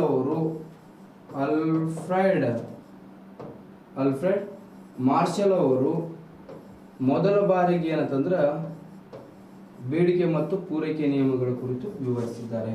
ಮೊದಲ ಬಾರಿಗೆ ಏನಂತಂದ್ರೆ ಬೇಡಿಕೆ ಮತ್ತು ಪೂರೈಕೆ ನಿಯಮಗಳ ಕುರಿತು ಏನಂತಂದ್ರೆ ಮೊಟ್ಟ ಮೊದಲ ಬಾರಿಗೆ ಆಲ್ಫ್ರೆಡ್ ಮಾರ್ಷಲ್ ಅವರು ವಿವರಿಸಿದ್ದಾರೆ. ಯಾವ್ದಕ್ಕೆ ಸಂಬಂಧಪಟ್ಟೈತ್ರಿ ಇದು ಬೇಡಿಕೆ ಮತ್ತು ಪೂರೈಕೆ ನಿಯಮಗಳು ಅಂತ ಕೇಳಿದ್ರ? ನೋಡ್ರಿ, ಇಲ್ಲಿ ಬೇಡಿಕೆ ರೇಖೆ, ಇದು ಯಾವ ರೇಖೆ? ಬೇಡಿಕೆ ರೇಖೆ ಅಂತ ಕರಿತೀವಿ. ಡಿಮಾಂಡ್ ಕಾರ್ ಅಂತ ಕರಿತೀವಿ. ಇದಕ್ಕೆ ಯಾವ ಕಾರ್? ಡಿಮಾಂಡ್ ಕಾರ್ ಅಂತೇಳಿ ಕರಿತೀವಿ. ಬೇಡಿಕೆಯ ರೇಖೆ ಅಂತೇಳಿ ಕರಿತೀವಿ. ಹಾಗಾದ್ರೆ ಏನ್ರಿ ಬೇಡಿಕೆ ರೇಖೆ ಅಂತಂದ್ರ? ನೋಡ್ರಿ, ಡಿಮಾಂಡ್ ಕಾರ್ ಅಂತಂದ್ರೆ ಏನು ಅಂತ ಕೇಳಿದ್ರ ಇಲ್ಲಿ ಏನಂತಂದ್ರೆ ಇದೇ ನೋಡ್ರಿ ಬೇಡಿಕೆ ರೇಖೆ. ಏನನ್ನು ತಿಳಿಸ್ಕೊಡುತ್ತೆ ಬೇಡಿಕೆ ರೇಖೆ? ಕರೆಕ್ಟ್ ಆಗಿ ನೋಡ್ರಿ ಇಲ್ಲಿ. ಹಾಗಾದ್ರೆ ಬೇಡಿಕೆ ರೇಖೆ ಯಾವುದ್ರ ಬಗ್ಗೆ ಮಾಹಿತಿ ಕೊಡುತ್ತೆ ಅಂತೇಳಿ ನೋಡೋದಾದ್ರೆ ಇಲ್ಲಿ ನೋಡ್ರಿ, ಕರೆಕ್ಟ್ ಆಗಿ ಯಾವ್ದಕ್ಕೆ ಸಂಬಂಧಪಟ್ಟೈತ್ರಿ ಬೇಡಿಕೆ ರೇಖೆ ಅಂತ ಕೇಳಿದ್ರ ಇಲ್ಲಿ ನಿಮಗೆ ಗೊತ್ತಿರಲಿ ಯಾವ್ದಕ್ಕೆ ಸಂಬಂಧಪಟ್ಟೈತಿ ಅಂತ ಕೇಳಿದ್ರ ನೋಡ್ರಿ, ವಾಯಕರ್ ಹೇಳುತ್ತೆ ನಿಮಗ ಬೆಲೆಗಳ ಬಗ್ಗೆ ಹೇಳುತ್ತೆ. ಇನ್ನು ಎಕ್ಸ್ ಕರ್ ಹೇಳುತ್ತೇರಿ ಬೇಡಿಕೆ ಬಗ್ಗೆ ಹೇಳುತ್ತೆ. ನಿಮ್ಗೆ ಆಲ್ರೆಡಿ ಏನಂತಂದ್ರೆ ಎಕ್ಸಾಮಿಗೆ ಕೇಳ್ಯಾರ, ಬೇಡಿಕೆ ರೇಖಾಚಿತ್ರದಲ್ಲಿ ಬೇಡಿಕೆ ರೇಖೆ ಏನಾಗಿದೆ ಅಂತೇಳಿ ಕ್ವಶನ್ ಆಗ್ಯದ. ಬೇಡಿಕೆಯ ರೇಖಾಚಿತ್ರದಲ್ಲಿ ಆಲ್ರೆಡಿ ಸಿ ಗ್ರೂಪ್ ಮೊನ್ನೆ 2021 ಒಳಗೆ ಸಿ ಗ್ರೂಪ್ ಎಕ್ಸಾಮ್ ಆಗಿತ್ತಲ್ಲ, ಅಲ್ಲಿ ಕ್ವಶನ್ ಕೇಳಿದ ಬೇಡಿಕೆಯ ರೇಖಾಚಿತ್ರದಲ್ಲಿ ಬೇಡಿಕೆ ರೇಖೆಯು ಏನಾಗಿದೆ? ಇಳಿಕೆ ಆಗಿದೆ, ಏರಿಕೆ ಆಗಿದೆ, ಸ್ಥಿರವಾಗಿದೆ, ಹೇಳಲು ಸಾಧ್ಯ ಇಲ್ಲ ಅಂತೇಳಿ ಇತ್ತು ಅಲ್ಲಿ. ಬಟ್ ಏನಂತಂದ್ರೆ ಇದು ಏನಾಗಿದೆ? ಇಳಿಕೆ ಆಗಿದೆ. ಇದೇ ಏನಂತಂದ್ರೆ ಡಿಮಾಂಡ್ ಕರ್. ನೋಡ್ರಿ, ಮ್ಯಾಲಿನ ಕೆಳಗೆ ಬಂದಿದ್ದು ಡಿಮಾಂಡ್ ಕರ್ ಏನಾಗಿದೆ ಅಂತಂದ್ರೆ ಇಳಿಕೆ ಆಗಿದೆ. ಏನಾಗಿದೆ? ಇಳಿಕೆ ಆಗಿದೆ. ನೋಡ್ರಿ, ಈ ರೇಖಾಚಿತ್ರದಲ್ಲಿ ತಿಳಿಸಿರುವ ಹಾಗೆ ಬೆಲೆಗಳು ಹೆಚ್ಚಿದ್ರ ಬೇಡಿಕೆ ಕಡಿಮೆ ಇರುತ್ತೆ. ನೋಡ್ರಿ, 50% ಬೆಲೆಗಳು ಇದ್ದಾಗ ಬೇಡಿಕೆ ಎಷ್ಟದ? ಬರೀ 20% ಮಾತ್ರ ಬೇಡಿಕೆ ಇದೆ ರೀ. ನೆಕ್ಸ್ಟ್ ಏನಂತಂದ್ರ 40% ಬೆಲೆಗಳು ಇದ್ದಾಗ ನೋಡ್ರಿ ಎಷ್ಟು? 50%. ನೋಡ್ರಿ ಇಲ್ಲಿ ಕರೆಕ್ಟ್ ಏನಂತಂದ್ರೆ ಪರ್ಸೆಂಟೇಜ್ ಅಲ್ಲಿ ತಿಳ್ಕೊಳ್ಬೇಕು. 50% ಏನಂತಂದ್ರ ಬೆಲೆಗಳು ಇದ್ರೆ ಬೇಡಿಕೆ 2ರಷ್ಟು. ನೆಕ್ಸ್ಟ್ ಏನಂತಂದ್ರೆ 40% ಏನಂತಂದ್ರೆ ರೇಟ್ ಇದ್ರ ಬೆಲೆಗಳು 4%. 30% ಏನಂತಂದ್ರೆ ಬೆಲೆಗಳು ಇದ್ರ 6% ಇದೆ ರೀ ಬೇಡಿಕೆ. ನೆಕ್ಸ್ಟ್ 10% ಏನಂತಂದ್ರೆ ಬೆಲೆಗಳು ಇದ್ರ 8% ಡಿಮಾಂಡ್ ಇದೆ. ನೆಕ್ಸ್ಟ್ 10% ಡಿಮಾಂಡ್ ಇದ್ರೆ ಏನಂತಂದ್ರೆ 10 ಬೆಲೆಗಳು ಇದ್ರ 10% ಪ್ರೈಸ್ ಇದ್ರ ಡಿಮಾಂಡ್ ಇದ್ರೆ 10% ಇದೆ. ಇದರ ಅರ್ಥ ಏನಂತಂದ್ರ ಬೆಲೆಗಳು ಹೆಚ್ಚಾದ್ರೆ ಬೇಡಿಕೆ ಕಡಿಮೆ ಇರುತ್ತೆ, ಬೆಲೆಗಳು ಕಡಿಮೆ ಆದ್ರೆ ಬೇಡಿಕೆ ಹೆಚ್ಚಿರುತ್ತದೆ ಅಂತೇಳಿ ರೇಖಾಚಿತ್ರದಲ್ಲಿ ವಿವರಿಸಲಾಗಿದೆ. ಈ ರೇಖಾಚಿತ್ರದಲ್ಲಿ ನಿಮ್ಮ ಕ್ವಶನ್ ಕೇಳ್ತಾರ, ಬೇಡಿಕೆ ರೇಖಾಚಿತ್ರದಲ್ಲಿ ಬೆಲೆಗಳು ಮತ್ತು ಬೇಡಿಕೆ ನಡುವೆ ಯಾವ ವಿಧದ ಸಂಬಂಧ ಇದೆ ರೀ ಅಂತ ಕೇಳಿದ್ರ, ಇಲ್ಲಿ ಏನಂತಂದ್ರ ಬೆಲೆಗಳು ಮತ್ತು ಬೇಡಿಕೆ ನಡುವೆ ಈ ರೇಖಾಚಿತ್ರದಲ್ಲಿ ಚಿತ್ರದಲ್ಲಿ ಬೆಲೆಗಳು ಮತ್ತು ಬೇಡಿಕೆ ನಡುವೆ ಬೆಲೆಗಳು ಮತ್ತು ಬೇಡಿಕೆ ನಡುವೆ ಬೇಡಿಕೆಯ ನಡುವೆ ಪರಸ್ಪರ ಎಂತ ಸಂಬಂಧ ಇದೆ? ವಿರುದ್ಧವಾಗಿರುವ ಸಂಬಂಧ ಇದೆ. ವಿರುದ್ಧವಾದ ಸಂಬಂಧ ಇರೋದನ್ನು ತಿಳಿಸಲಾಗಿದೆ. ವಿರುದ್ಧವಾಗಿರುವಂತದ್ದು ಅಂದ್ರೆ ಒಂದೇ, ವಿಲೋಮವಾಗಿರುವ ಸಂಬಂಧ ಇದೆ ಅಂತೇಳಿ ಹೇಳ್ಬಹುದು. ವಿರುದ್ಧ ಅಂತಂದ್ರೆ ಒಂದೇ, ವಿಲೋಮವಾಗಿರುವಂತ ಸಂಬಂಧ ಇದೆ ಅಂತಂದ್ರು ಒಂದೇ. ಓಕೆ, ಬೆಲೆಗಳು ಹೆಚ್ಚಿದ್ರೆ ಬೇಡಿಕೆ ಕಡಿಮೆ ಇರ್ತದ, ಬೆಲೆಗಳು ಕಡಿಮೆ ಇದ್ರೆ ಬೇಡಿಕೆ ಕೂಡ ಏನಾಗ್ತದ, ಹೆಚ್ಚಾಗ್ತದ ಅಂತ. ನೀವು ಮಾರ್ಕೆಟಿಗೆ ಹೋಗ್ತಿರ್ತೀರಿ ಈಗ. ಓಕೆ, ಈಗ ಸೀಸನ್ ಅಂದ್ರೆ ದ್ರಾಕ್ಷಿ ಹಣ್ಣು ಸೀಸನ್ ಅದಾವ. ಈಗ ಸೀಸನ್ ಹೋದ್ರೆ ಏನ್ರಿ ದ್ರಾಕ್ಷಿ ಹಣ್ಣು ಹೆಂಗ್ರಿ ಕೆಜಿ ಅಂತ ಕೇಳ್ತೀರಿ. ಅವಾಗ ಏನಂತಂದ್ರ ಬರ್ರಿ 10 ರೂಪಾಯಿ ಕೊಟ್ರಿ ಏನಂತಂದ್ರೆ ಪಾವ್ ಕೆಜಿ ಕೊಡ್ತೀವ್ರಿ, 20 ಕೊಟ್ರಿ ಏನಂತಂದ್ರೆ ಅರ್ಧ ಕೆಜಿ ಕೊಡ್ತೀವ್ರಿ, 30 ಕೊಟ್ರೆ 1 ಕೆಜಿ ಕೊಡ್ತೀವ್ರಿ, 50 ಕೊಟ್ರೆ 2 ಕೆಜಿ ಕೊಡ್ತೀವ್ರಿ ಅಂದ್ರು. ನೋಡ್ರಿ ಹೆಂಗೆ ಹೆಚ್ಚು ತಗೊಳ್ತಿರಲ್ಲ. ಅವಾಗ ಏನಂತಂದ್ರೆ ರೇಟ್ ಕಡಿಮೆ ಅದ. ಈ ರೇಟ್ ಕಡಿಮೆ ಇದ್ದಾಗ ಏನಂತಂದ್ರೆ ಕೊಡ್ರಿಯಪ್ಪ ಒಂದು 200 ರೂಪಾಯಿ ಕೊಡ್ತೀನಿ, ಒಂದ್ 2 ಕೆಜಿ ಹಾಕೊ, ಒಂದ್ 4 ಕೆಜಿ ಹಾಕೊಡ್ರಿ ಅಂತೀರಿ. ಅವಾಗ ಏನಂತಂದ್ರೆ ಬೆಲೆಗಳು ಕಡಿಮೆ ಇದ್ದಾಗ ಎಂತಂದ್ರೆ ನೀವು ತಗೊಳ್ಳುವಂತ ಸಾಮರ್ಥ್ಯ ಕೂಡ ಏನಾಗ್ತದೆ, ಹೆಚ್ಚಾಗ್ಬಿಡ್ತೈತಿ ನಿಮ್ದು. ಓಕೆ, ಇನ್ನು ಬೆಲೆಗಳು ಜಾಸ್ತಿ ಆದ್ರೆ ಹೆಂಗ್ ಕೊಡನ್ರಿ ಅಂತಂದ್ರೆ, ಈಗ ಟಮಾಟೋ ಕೆಲವೊಂದ್ ಸಂದರ್ಭದ್ರಿ ಒಂದ್ 8 ದಿನದ ಹಿಂದೆ ಹಸಿ ಮೆಣಸಿನಕಾಯಿ ರೇಟ್ ಆಗಿತ್ತು ರೀ 160 ರೂಪಾಯಿ ಕೆಜಿ. 160 ರೂಪಾಯಿ ಕೆಜಿ ಇದ್ದಾಗ ನಮ್ಮ ಮಂದಿ ಎಲ್ಲಿ ಹಸಿ ಮೆಣಸಿನಕಾಯಿ ತಿಂತಾರೆ? ಹಸಿ ಮೆಣಸಿನಕಾಯಿ ಎಲ್ಲಿ ಕಾಸ್ಟ್ಲಿ ಅದಾವ, ಬೇಡ, ಬರೀ ಏನಂದ್ರೆ ಒಣ ಖಾರ ಹಾಕಿ ತಿಂದ್ಬಿಡೋದು. ಅವಲಕ್ಕಿ ಒಳಗೆ ಒಣ ಖಾರ ಹಾಕಿ ತಿನ್ನುವ ಮಂದಿ ಅದಾರ ನಮ್ಮ ಇಂಡಿಯಾ ಒಳಗೆ. ಯಾಕಂದ್ರೆ ಕಾಸ್ಟ್ಲಿ ಇದ್ದಾಗ. ಮತ್ತೆ ಈರುಳ್ಳಿ ರೇಟ್ ಜಾಸ್ತಿ ಆದ್ರೆ ಈರುಳ್ಳಿ ಅಂತ ಮುಟ್ಟಕ್ಕೆ ಹೋಗಂಗಿಲ್ಲ, ಕ್ಯಾಬೇಜ್ ಯೂಸ್ ಮಾಡಕ್ಕೆ ಸ್ಟಾರ್ಟ್ ಮಾಡಿಬಿಡ್ತಾರೆ. ಇನ್ನ ಟಮಾಟೆ ರೇಟ್ ಜಾಸ್ತಿ ಆದ್ರೆ ಪರ್ಯಾಯ ಮಾರ್ಗ ಇದೆ, ಟಮಾಟೋ ಸಾಸ್ ಹಾಕ್ಬಿಡೋದು. ಸೊ ಅದಕ್ಕೆ ಏನಂತಂದ್ರ, ಯಾಕ್ರಿ ಸರ್ ಅವ್ರು ಜಿಬ್ಬಂಡ್ರಿ ಜಿಬ್ಬಂಡ್ರಲ್ಲ, ಅವ್ರ ಆರ್ಥಿಕ ಸ್ಥಿತಿ ಹಂಗಿರ್ತದ. ಕೆಲವೊಬ್ಬರು ಬಡವ್ರು ಇರ್ತಾರೆ, ಇನ್ನು ಕೆಲವೊಬ್ಬರು ಏನಂತಂದ್ರೆ ಎಲ್ಲ ಇದ್ದು ಕೂಡ ಏನಂತಂದ್ರೆ ಏನ್ ಮಾಡೋದು, ಜಿಬ್ಬಣ್ಣ ಮಂದಿ ಅಂತೀವಿ. ಅದಕ್ಕೆ ತಂದಿರ್ತಾರೆ LED TV, ಬಟ್ ಅದಕ್ಕೆ ಏನಂತಂದ್ರೆ ರಿಚಾರ್ಜ್ ಮಾಡಿಸಿ ಎಷ್ಟೋ ದಿನ ಆಗಿರ್ತೈತಿ. IPL ನಡೆಯತ್ತಿದ್ರಿ, IPL ಭಾಳ ನೋಡ್ಬೇಕು, ಸ್ವಲ್ಪ ಹಚ್ರಿ ಅಂತಂದ್ರೆ, ಇಲ್ಲ ರೀ ನಿನ್ನೆ ಖಾಲಿ ಆಗೈತ್ರಿ, ಅದ್ರೊಳಗೆ ರಿಚಾರ್ಜ್ ಮಾಡಿಸ್ಬೇಕ್ರಿ, ನಮ್ಮ ಹುಡುಗಾಗಿ ಹೇಳಿಲ್ರಿ, ಇನ್ನು ಮಾಡಿಲ್ರಿ ಅವರು ಅಂತಾರೆ. ಅದು ಖಾಲಿ ಆಗಿ ಒಂದು 3-4 ತಿಂಗಳಾಗಿರ್ತದೆ. ಸೊ ಅದಕ್ಕೆ ಏನಂತಂದ್ರೆ ಜಿಬ್ಬಣ ಮಂದಿ ಅವರು. Okay right. ಸೊ ಅದಕ್ಕೆ ಏನಂತಂದ್ರ ಬೇಡಿಕೆ ರೇಖೆ ಡಿಮಾಂಡ್ ಕರ್ ಅಂತೇಳಿ ಕರಿತೀವಿ. ಬೆಲೆಗಳು ಹೆಚ್ಚಿದ್ರೆ ಬೇಡಿಕೆ ಕಡಿಮೆ ಇರ್ತದೆ. ಈ ರೇಖಾಚಿತ್ರದಲ್ಲಿ ಬೇಡಿಕೆ ರೇಖೆ ಏನಾಗಿದೆ ಅಂತಂದ್ರೆ ಮೇಲಿಂದ ಕೆಳಕ್ಕೆ ಏನಾಗಿದೆ, ಇಳಿಕೆ ಆಗಿದೆ ಅಂತೇಳಿ ಏನಂತಂದ್ರೆ ಈ ರೇಖಾಚಿತ್ರದಲ್ಲಿ ವಿವರಿಸಲಾಗಿದೆ. ಅಷ್ಟು ತಿಳ್ಕೊಳ್ರಿ. ಇದ್ರೊಳಗೆ ಏನಂತಂದ್ರೆ ಅಪ್ಲೈಡ್ ಆಗಿ ಕೇಳ್ತಾರೆ ನಿಮ್ಗೆ, ಹೆಂಗೆ ಹೇಳಿನಲ್ಲ ಹಂಗ. ನೆಕ್ಸ್ಟ್ ಏನಂತಂದ್ರ ನೋಡ್ರಿ, ಬೇಡಿಕೆ ಸ್ಥಿತಿಸ್ಥಾಪಕತ್ವ ಅಂತೇಳಿ ಬರುತ್ತೆ ರೀ. ಯಾವ ಸ್ಥಿತಿಸ್ಥಾಪಕತ್ವ? ಬೇಡಿಕೆ ಸ್ಥಿತಿಸ್ಥಾಪಕತ್ವ. ಡಿಮಾಂಡ್ ಎಲಾಸ್ಟಿಕಾ ಅಂತ ಕರಿತೀವಿ ಇದಕ್ಕ. ಯಾವ ಎಲಾಸ್ಟಿಕಾ? Demand ಎಲಾಸ್ಟಿಕಾ. Demand ಎಲಾಸ್ಟಿಕಾ.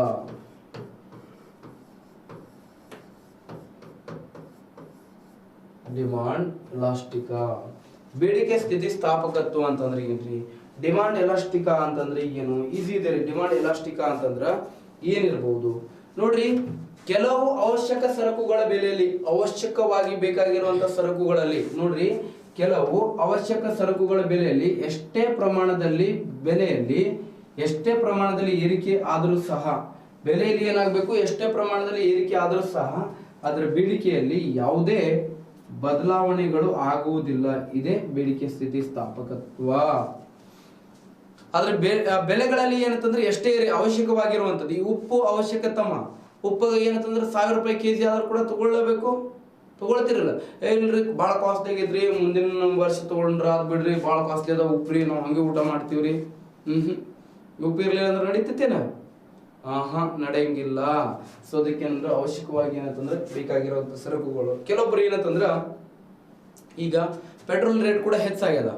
Sir petrol rate ಹಾಗೆ ಹೆಚ್ಚಾದ್ರೆ ಡಿಮಾಂಡ್ ಕಡಿಮೆ ಆಗೋದಲ್ಲ. ಆಲ್ಮೋಸ್ಟ್ ಏನಂತಂದ್ರೆ ಎಲ್ಲ ಡಿಮಾಂಡ್ ಕಡಿಮೆ ಆಗಿಲ್ಲ. ನಮ್ಮ ಇಂಡಿಯಾ ಒಳಗೆ ಏನಂತಂದ್ರೆ ಕೆಲವೊಂದು ವ್ಯಕ್ತಿಗಳು ಹೆಂಗಿರ್ತಾರೆ ಗೊತ್ತಾ, ಜಾನ್ ಜಾನೆ ಕಾ ಲೇಕಿನ್ ಶಾನ್ ನೈ ಜಾನೆ ಕಾ ಅಂತಾರೆ. ಅಂತಂದ್ರೆ ಜೀವ ಹೋದ್ರೆ ಹೋಗ್ಲಿ, ಆದ್ರೆ ಏನಂತಂದ್ರೆ ಲಿವಿಂಗ್ ಸ್ಟ್ಯಾಂಡರ್ಡ್ ಅಲ್ಲಿ ಕಾಂಪ್ರಮೈಸ್ ಇಲ್ಲ ಅನ್ನೋರು ಮಂದಿ ಅದರ. ಅದು ಪೆಟ್ರೋಲ್ ರೇಟ್ ಏನಂತಂದ್ರೆ 110 ರೂಪಾಯಿ ಆಗ್ಯದಲ್ಲ, ಆಗ್ಲಿ ಅದು ಎಷ್ಟು 150 ಅಲ್ಲ 500 ರೂಪಾಯಿ ಆಗ್ಲಿ ಪರ್ ಲೀಟರ್. ನಮ್ಗೆ ಹೆಂಗ್ ಬೇಕು ಡಿಮಾಂಡ್ ಹಂಗೆ ಬದುಕತ್ತೀವಿ ನಾವು ಅಂತಾರೆ. ಬದುಕೋದಂದ್ರೆ ಲಿವಿಂಗ್ ಸ್ಟ್ಯಾಂಡರ್ಡ್ ಅಂದ್ರೆ ತಂದೆ ತಾಯಿ ಮಾಡಿದ ಆಸ್ತಿಯನ್ನು ಮಾರಿ ಏನಂತಂದ್ರೆ ಲಿವಿಂಗ್ ಸ್ಟ್ಯಾಂಡರ್ಡ್ ಹೈಫೈ ಮಾಡೋದಲ್ಲ, ಸ್ವಂತ ದುಡಿಬೇಕು. ದುಡಿದ ನಂತರ ಏನಂದ್ರೆ ಲಿವಿಂಗ್ ಸ್ಟ್ಯಾಂಡರ್ಡ್ ಮಾಡಬೇಕು. ಇನ್ನು ಕೆಲವೊಬ್ಬರ ಲೈಫ್ ಅನ್ನು ಯಾವ ತರ ಏನಂತಂದ್ರೆ ಲೀಡ್ ಮಾಡ್ತಿರ್ತಾರೆ ಅಂತಂದ್ರೆ ಮಸ್ತ್ ಏನಂತಂದ್ರೆ ಕೆಲಸ ಮಾಡ್ತಿರ್ತಾರೆ, ಅದೇ ತರ ಏನಂದ್ರೆ ಎಂಜಾಯ್ಮೆಂಟ್ ಕೂಡ ಮಾಡ್ತಿರ್ತಾರೆ.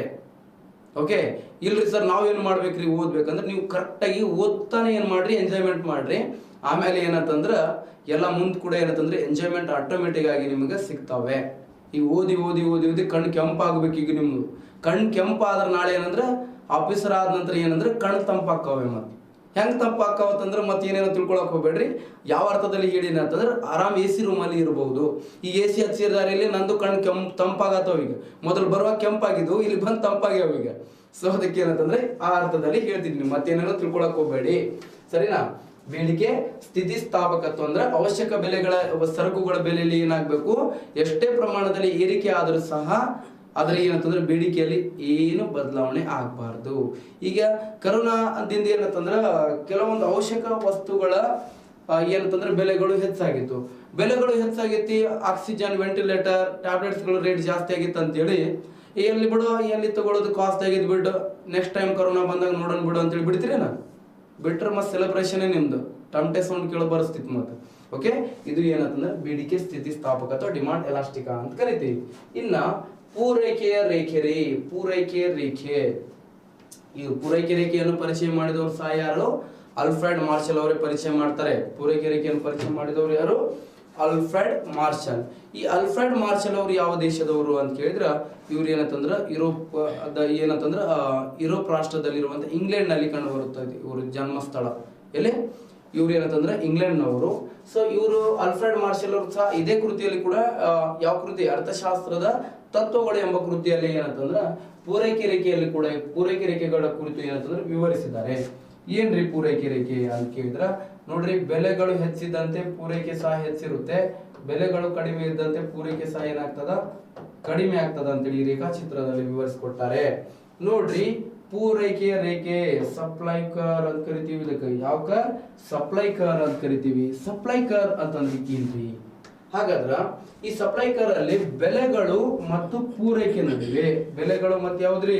ಪೂರೈಕೆ ನಡುವೆ, ಬೆಲೆಗಳ ಮತ್ತು ಪೂರೈಕೆ ನಡುವೆ ಪರಸ್ಪರ ಎಂತ ಸಂಬಂಧ ಇದೆಯಪ್ಪ? ಪೂರೈಕೆ ರೇಖೆ ಚಿತ್ರದಲ್ಲಿ ಬೆಲೆಗಳು ಮತ್ತು ಪೂರೈಕೆ ನಡುವೆ ಪರಸ್ಪರ ಎಂತ ಸಂಬಂಧ? ಪೂರಕವಾದ, ಪರಸ್ಪರ ಪೂರಕವಾದ, ಪೂರಕವಾದ ಅಥವಾ ನೇರವಾದ ಸಂಬಂಧ ಇರುವುದನ್ನು, ನೇರವಾದ ಸಂಬಂಧ ಇರುವುದನ್ನು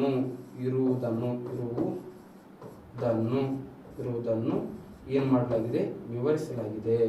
ಈ ಪೂರೈಕೆ ನೋಡ್ರಿ, ಪೂರೈಕೆ ರೇಖಾಚಿತ್ರದಲ್ಲಿ ಪೂರೈಕೆ ಮತ್ತು ಬೆಲೆಗಳ ಮತ್ತು ಪೂರೈಕೆ ನಡುವೆ ಪರಸ್ಪರ ಎಂತ ಸಂಬಂಧ ಇದೆ? ಪೂರಕವಾದ ಸಂಬಂಧ, ನೇರವಾದ ಸಂಬಂಧ ಇದೆ. ಯಾಕಂತಂದ್ರ ಈಗ ಬೆಲೆಗಳು ಹೆಚ್ಚಿದ್ರೆ ಪೂರೈಕೆ ಸಹ ಏನ್ ಮಾಡ್ತಾರೆ? ಹೆಚ್ಚು ಮಾಡ್ತಾರೆ.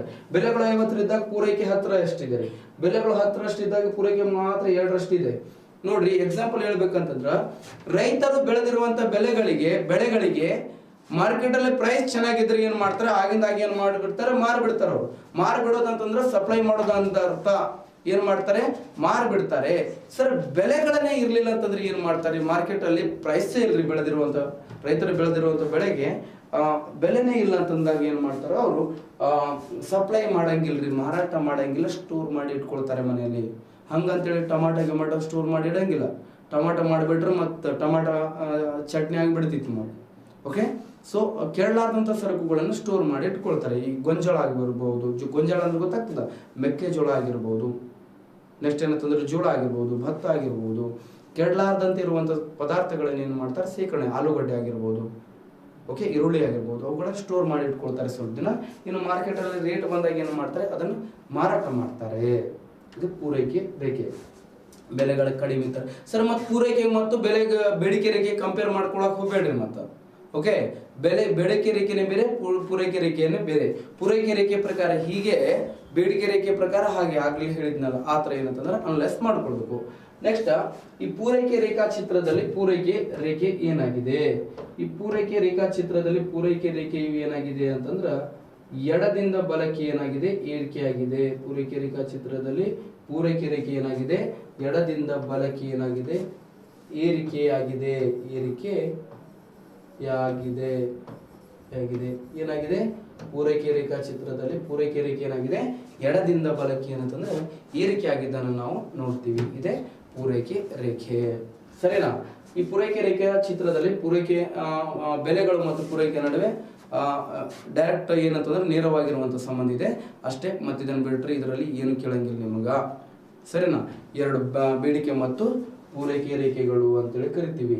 ನೆಕ್ಸ್ಟ್ ನಿಮಗೆ ಬರೋದು ಸ್ನೇಹಿತರೆ ಯಾವುದು ಅಂತಂದ್ರೆ ಇಂಪಾರ್ಟೆಂಟ್ ಕಾನ್ಸೆಪ್ಟ್ ಏನಪ್ಪಾ ಅಂತಂದ್ರೆ ಬಡತನ ಮತ್ತು ನಿರುದ್ಯೋಗ ಅಂತೇಳಿ ಬರುತ್ತೆ. ಯಾವುದು? ಬಡತನ ಮತ್ತು ನಿರುದ್ಯೋಗ. ಹಾಗಾದ್ರೆ ಏನ್ರಿ ಬಡತನ ಮತ್ತು ನಿರುದ್ಯೋಗ? ಇಂಪಾರ್ಟೆಂಟ್, ಬಹಳಷ್ಟು ಎಕ್ಸಾಮ್ ಅಲ್ಲಿ ಈ ಬಡತನ ಮತ್ತು ನಿರುದ್ಯೋಗದ ಮೇಲೆ ಏನಂತಂದ್ರೆ ಕೇಳ್ತಿರೋದನ್ನು ನಾವು ನೋಡಿವಿ ಮತ್ತು ಇಂಪಾರ್ಟೆಂಟ್ ಆಗಿರುವಂಥದ್ದಾಗಿರ್ತದ. ಹಾಗಾದ್ರೆ ಬಡತನ ಮತ್ತು ನಿರುದ್ಯೋಗ, ಪಾವರ್ಟಿ ಅಂಡ್ ಅನ್ಎಂಪ್ಲಾಯ್ಮೆಂಟ್ ಅಂತ ಕರಿತೀವಿ. ಬಡತನ ಮತ್ತು ನಿರುದ್ಯೋಗ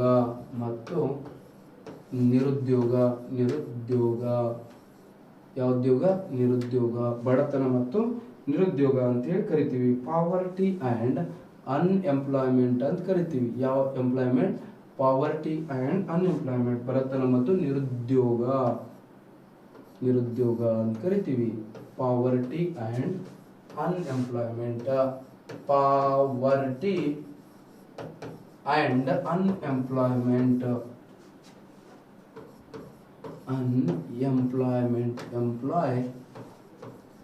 ಬಡತನ ಮತ್ತು ನಿರುದ್ಯೋಗ. ಏನ್ರಿ ಬಡತನ ಮತ್ತು ನಿರುದ್ಯೋಗ? ಪಾವರ್ಟಿ ಅಂಡ್ ಅನ್ಎಂಪ್ಲಾಯ್ಮೆಂಟ್ ಅಂತಂದ್ರೆ ಏನು ನೋಡ್ರಿ. ಬಡತನ ಮತ್ತು ನಿರುದ್ಯೋಗ ಎರಡು ಕೂಡ ಏನಂತಂದ್ರೆ ಪರಸ್ಪರ ಏನಂತಂದ್ರೆ ನೇರವಾದ ಸಂಬಂಧ ಹೊಂದಿದ್ರೆ. ಓಕೆ, ಬಡತನ ಮತ್ತು ನಿರುದ್ಯೋಗ ಏನಂತಂದ್ರೆ ಬಡತನ, ನೀವು ಬಡವರಾಗಿದ್ರೆ ಏನಂತಂದ್ರೆ ನೀವು ನಿರುದ್ಯೋಗಿಗಳಾಗಿರ್ತೀರಿ. ಬಡವರಾಗಿದ್ರೆ ಏನ್ರಿ ನೀವು ನಿರುದ್ಯೋಗಿ. ಮತ್ತು ನೀವು ಇದ್ರ ಅಂತ ತಿಳ್ಕೊಡ್ರಿ. ನೀವು ದೊಡ್ಡ ಅಂದ್ರೆ ಬಿಸ್ನೆಸ್ ಮ್ಯಾನ್ ಮಕ್ಕಳು, ಶ್ರೀಮಂತರ ಮಕ್ಕಳಾಗಿದ್ರೆ ನೀವು ಯಾಕೆ ಏನಂತಂದ್ರೆ ಅನ್ಎಂಪ್ಲಾಯ್ಮೆಂಟ್ ಅಂತೇಳಿ ಅನ್ನಿಸ್ಕೊಳ್ತೀರಿ? ಏನ್ರ ಒಂದು ವರ್ಕ್ ಮಾಡ್ಕೊಂಡು ಹೋಗ್ಬಿಡ್ತೀರಾ? ಸೊ ಅದಕ್ಕೆ ಏನಂತಂದ್ರ ಬಡತನ ಇದ್ರೆ ನಿರುದ್ಯೋಗ ಇರ್ತದ, ನಿರುದ್ಯೋಗ ಇದ್ರೆ ಬಡತನ ಇರ್ತದ್ರಿ. ಎರಡಕ್ಕೆ ಎಂತ ಸಂಬಂಧ ಇದೆ ಅಂತಂದ್ರ ಪರಸ್ಪರ ನೇರವಾದ ಸಂಬಂಧ ಇದೆ. ಎರಡು ಏನಂತಂದ್ರ ಒಂದಕ್ಕೆ ಬಿಟ್ಟು ಒಂದ್ ಇರಂಗಿಲ್ಲ ಅವು. ಓಕೆ, ಅದಕ್ಕೆ ಅರ್ಥಶಾಸ್ತ್ರಜ್ಞರ ಅಂತಾರೆ ಈ ಬಡತನ ಮತ್ತು ನಿರುದ್ಯೋಗ ಅನ್ನೋದು ಏನಂತಂದ್ರ ಎರಡು ಕೂಡ ಏನಂತಂದ್ರ ಒಂದೇ ನಾಣ್ಯದ ಎರಡು ಮುಖಗಳಿದ್ದಂತೆ ಅಂತೇಳಿ ಕರೀತಾರೆ.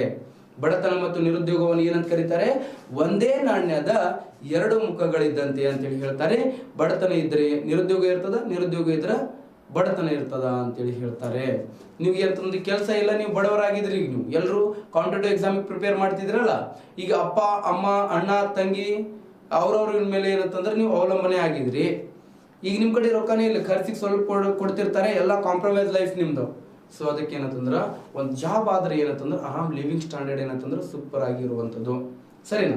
ಹಾಗಾದ್ರೆ ಬಡತನ ಅಂತಂದ್ರೆ ಈ ಬಡತನ ಮತ್ತು ನಿರುದ್ಯೋಗ ನಮ್ಮ ದೇಶದಲ್ಲಿ ಅಷ್ಟೇ ದೊಡ್ಡ ಸಮಸ್ಯೆ ಅಲ್ಲ, ಈಗ ಜಾಗತಿಕ ಮಟ್ಟದಲ್ಲಿ ಇದು ಏನಂತಂದ್ರೆ ಜಾಗತಿಕ ಸಮಸ್ಯೆ ಆಗ್ಯದ ರೀ. ಗ್ಲೋಬಲ್ ಪ್ರಾಬ್ಲಮ್ ಆಗಿದೆ ರೀ.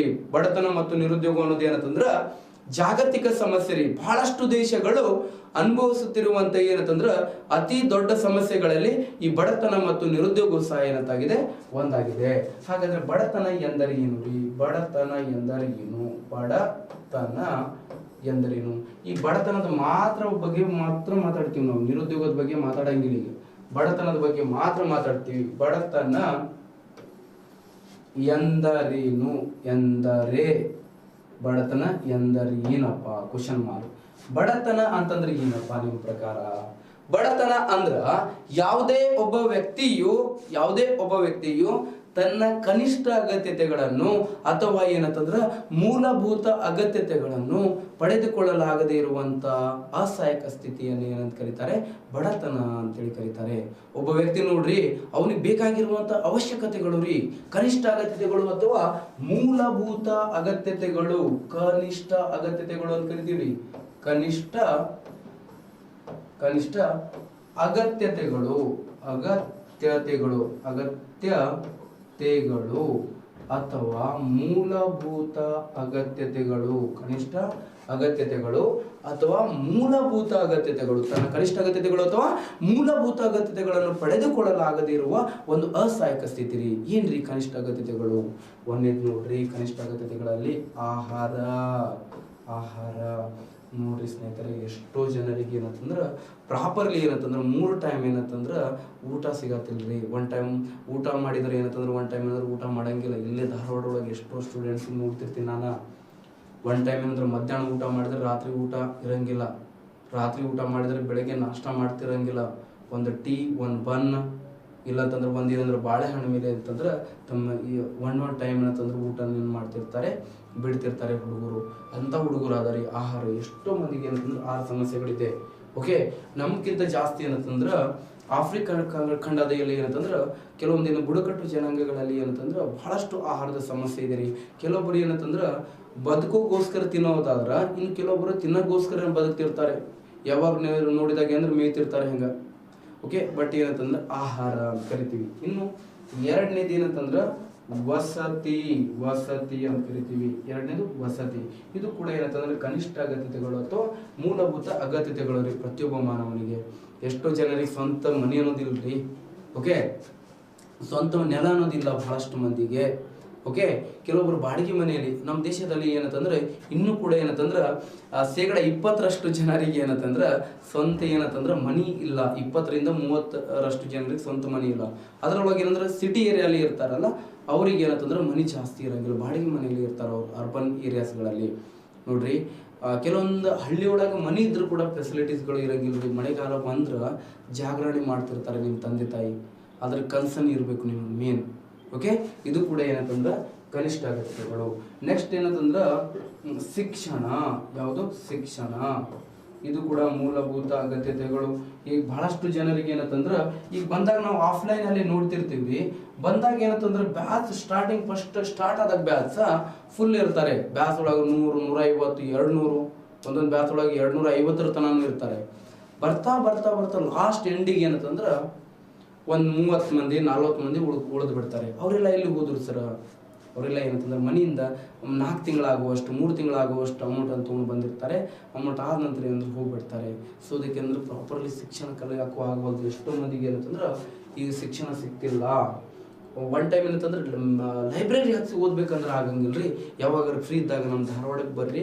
ಧಾರವಾಡ ಒಳಗೆ ಏನಂತಂದ್ರೆ ಗ್ರೀನ್ ಪಾರ್ಕ್ ಅಂತೇಳಿ ಇದೆ ರೀ ಒಂದು, ಕರ್ನಾಟಕ ಯೂನಿವರ್ಸಿಟಿಯಲ್ಲಿ.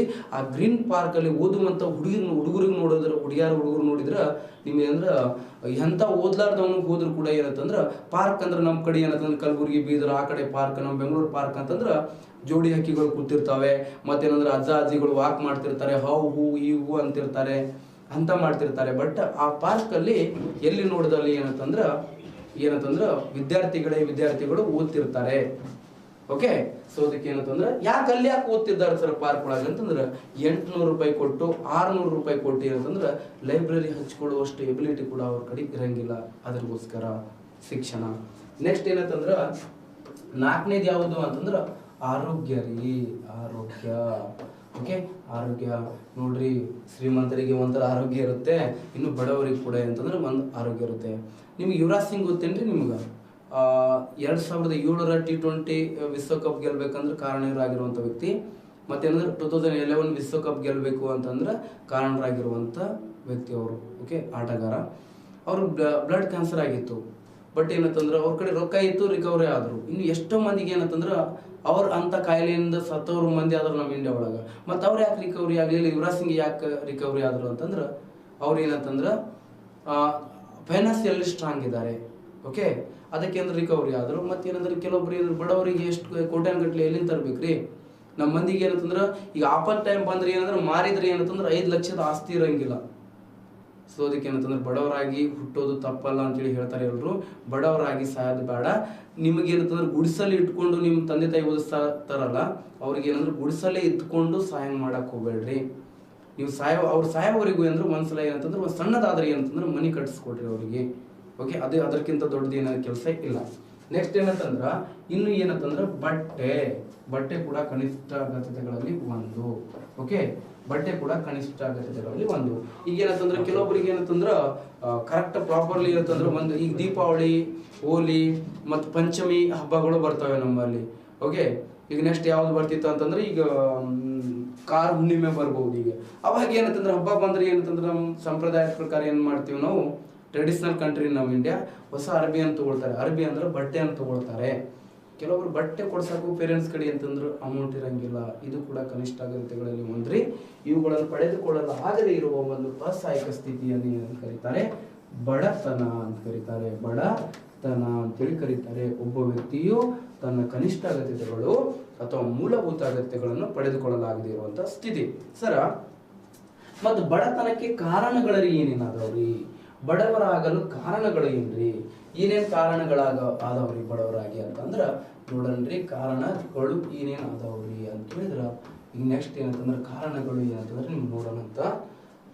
PC ಒನ್ ಟೈಮ್ ಏನೇನ್ ಕಾರಣಗಳಾದಾವ, ಏನೇನ್ ಹೆಂಗೇನ್ ಕ್ವಶನ್ ಕೇಳ್ಯಾರ ಅಂತೇಳಿ ನಾಳೆ ಕ್ಲಾಸಲ್ಲಿ ಏನಂತಂದ್ರೆ ನಾನು ತಗೊಳ್ತೀನಿ. ಬಡತನದ ಕಾರಣಗಳು ಈಗ ಕಂಪ್ಲೀಟ್ ಆಗಂಗಿಲ್ಲ, ಬಹಳಷ್ಟು ಇದಾವೆ. ಸೊ ನೆಕ್ಸ್ಟ್ ಕ್ಲಾಸ್ ಏನಂತಂದ್ರೆ IC ಕ್ಲಾಸ್ ಇತ್ತು 8 ಗಂಟೆಗೆ. ಬಟ್ ಏನಂದ್ರೆ IC ಸರಿಗೆ ಏನಂತಂದ್ರೆ ಆರಾಮ್ ಇರಲಿಲ್ಲ. ಆದ್ರೂ ಕೂಡ ಏನಂತಂದ್ರೆ ನಿಮ್ಗೋಸ್ಕರ ಮತ್ತೇನಂತಂದ್ರೆ ಬಂದಿದ್ದಾರೆ ಕ್ಲಾಸ್ ತೊಗೊಳಕಂತೇಳಿ. ಅವ್ರ ಕ್ಲಾಸ್ ಕೇಳ್ರಿ. ನೆಕ್ಸ್ಟ್ ಕ್ಲಾಸಿಗೆ ಏನಂದ್ರೆ ಮತ್ತೇನಂದ್ರೆ ಇವತ್ತಿನ ಈ ಕ್ಲಾಸ್ ಏನೈತಿ ಅಲ್ಲ, ಇದ್ರ ನೋಟ್ಸ್ ಅಂದ್ರೆ ಟೆಲಿಗ್ರಾಮ್ ಚಾನಲ್ ಒಳಗೆ ನಾನು ಅಪ್ಲೋಡ್ ಮಾಡ್ತೀನಿ, ಸುನಿಲ್ ಸರ್ ಎಕನಾಮಿಕ್ಸ್. ನೆಕ್ಸ್ಟ್ ಏನಂತಂದ್ರೆ ಚೆನ್ನಾಗಿ ಓದ್ರಿ, ಒಟ್ಟು ಟೈಮ್ ವೇಸ್ಟ್ ಮಾಡಕ್ಕೆ ಹೋಗ್ಬೇಡ್ರಿ. ಧನ್ಯವಾದಗಳು.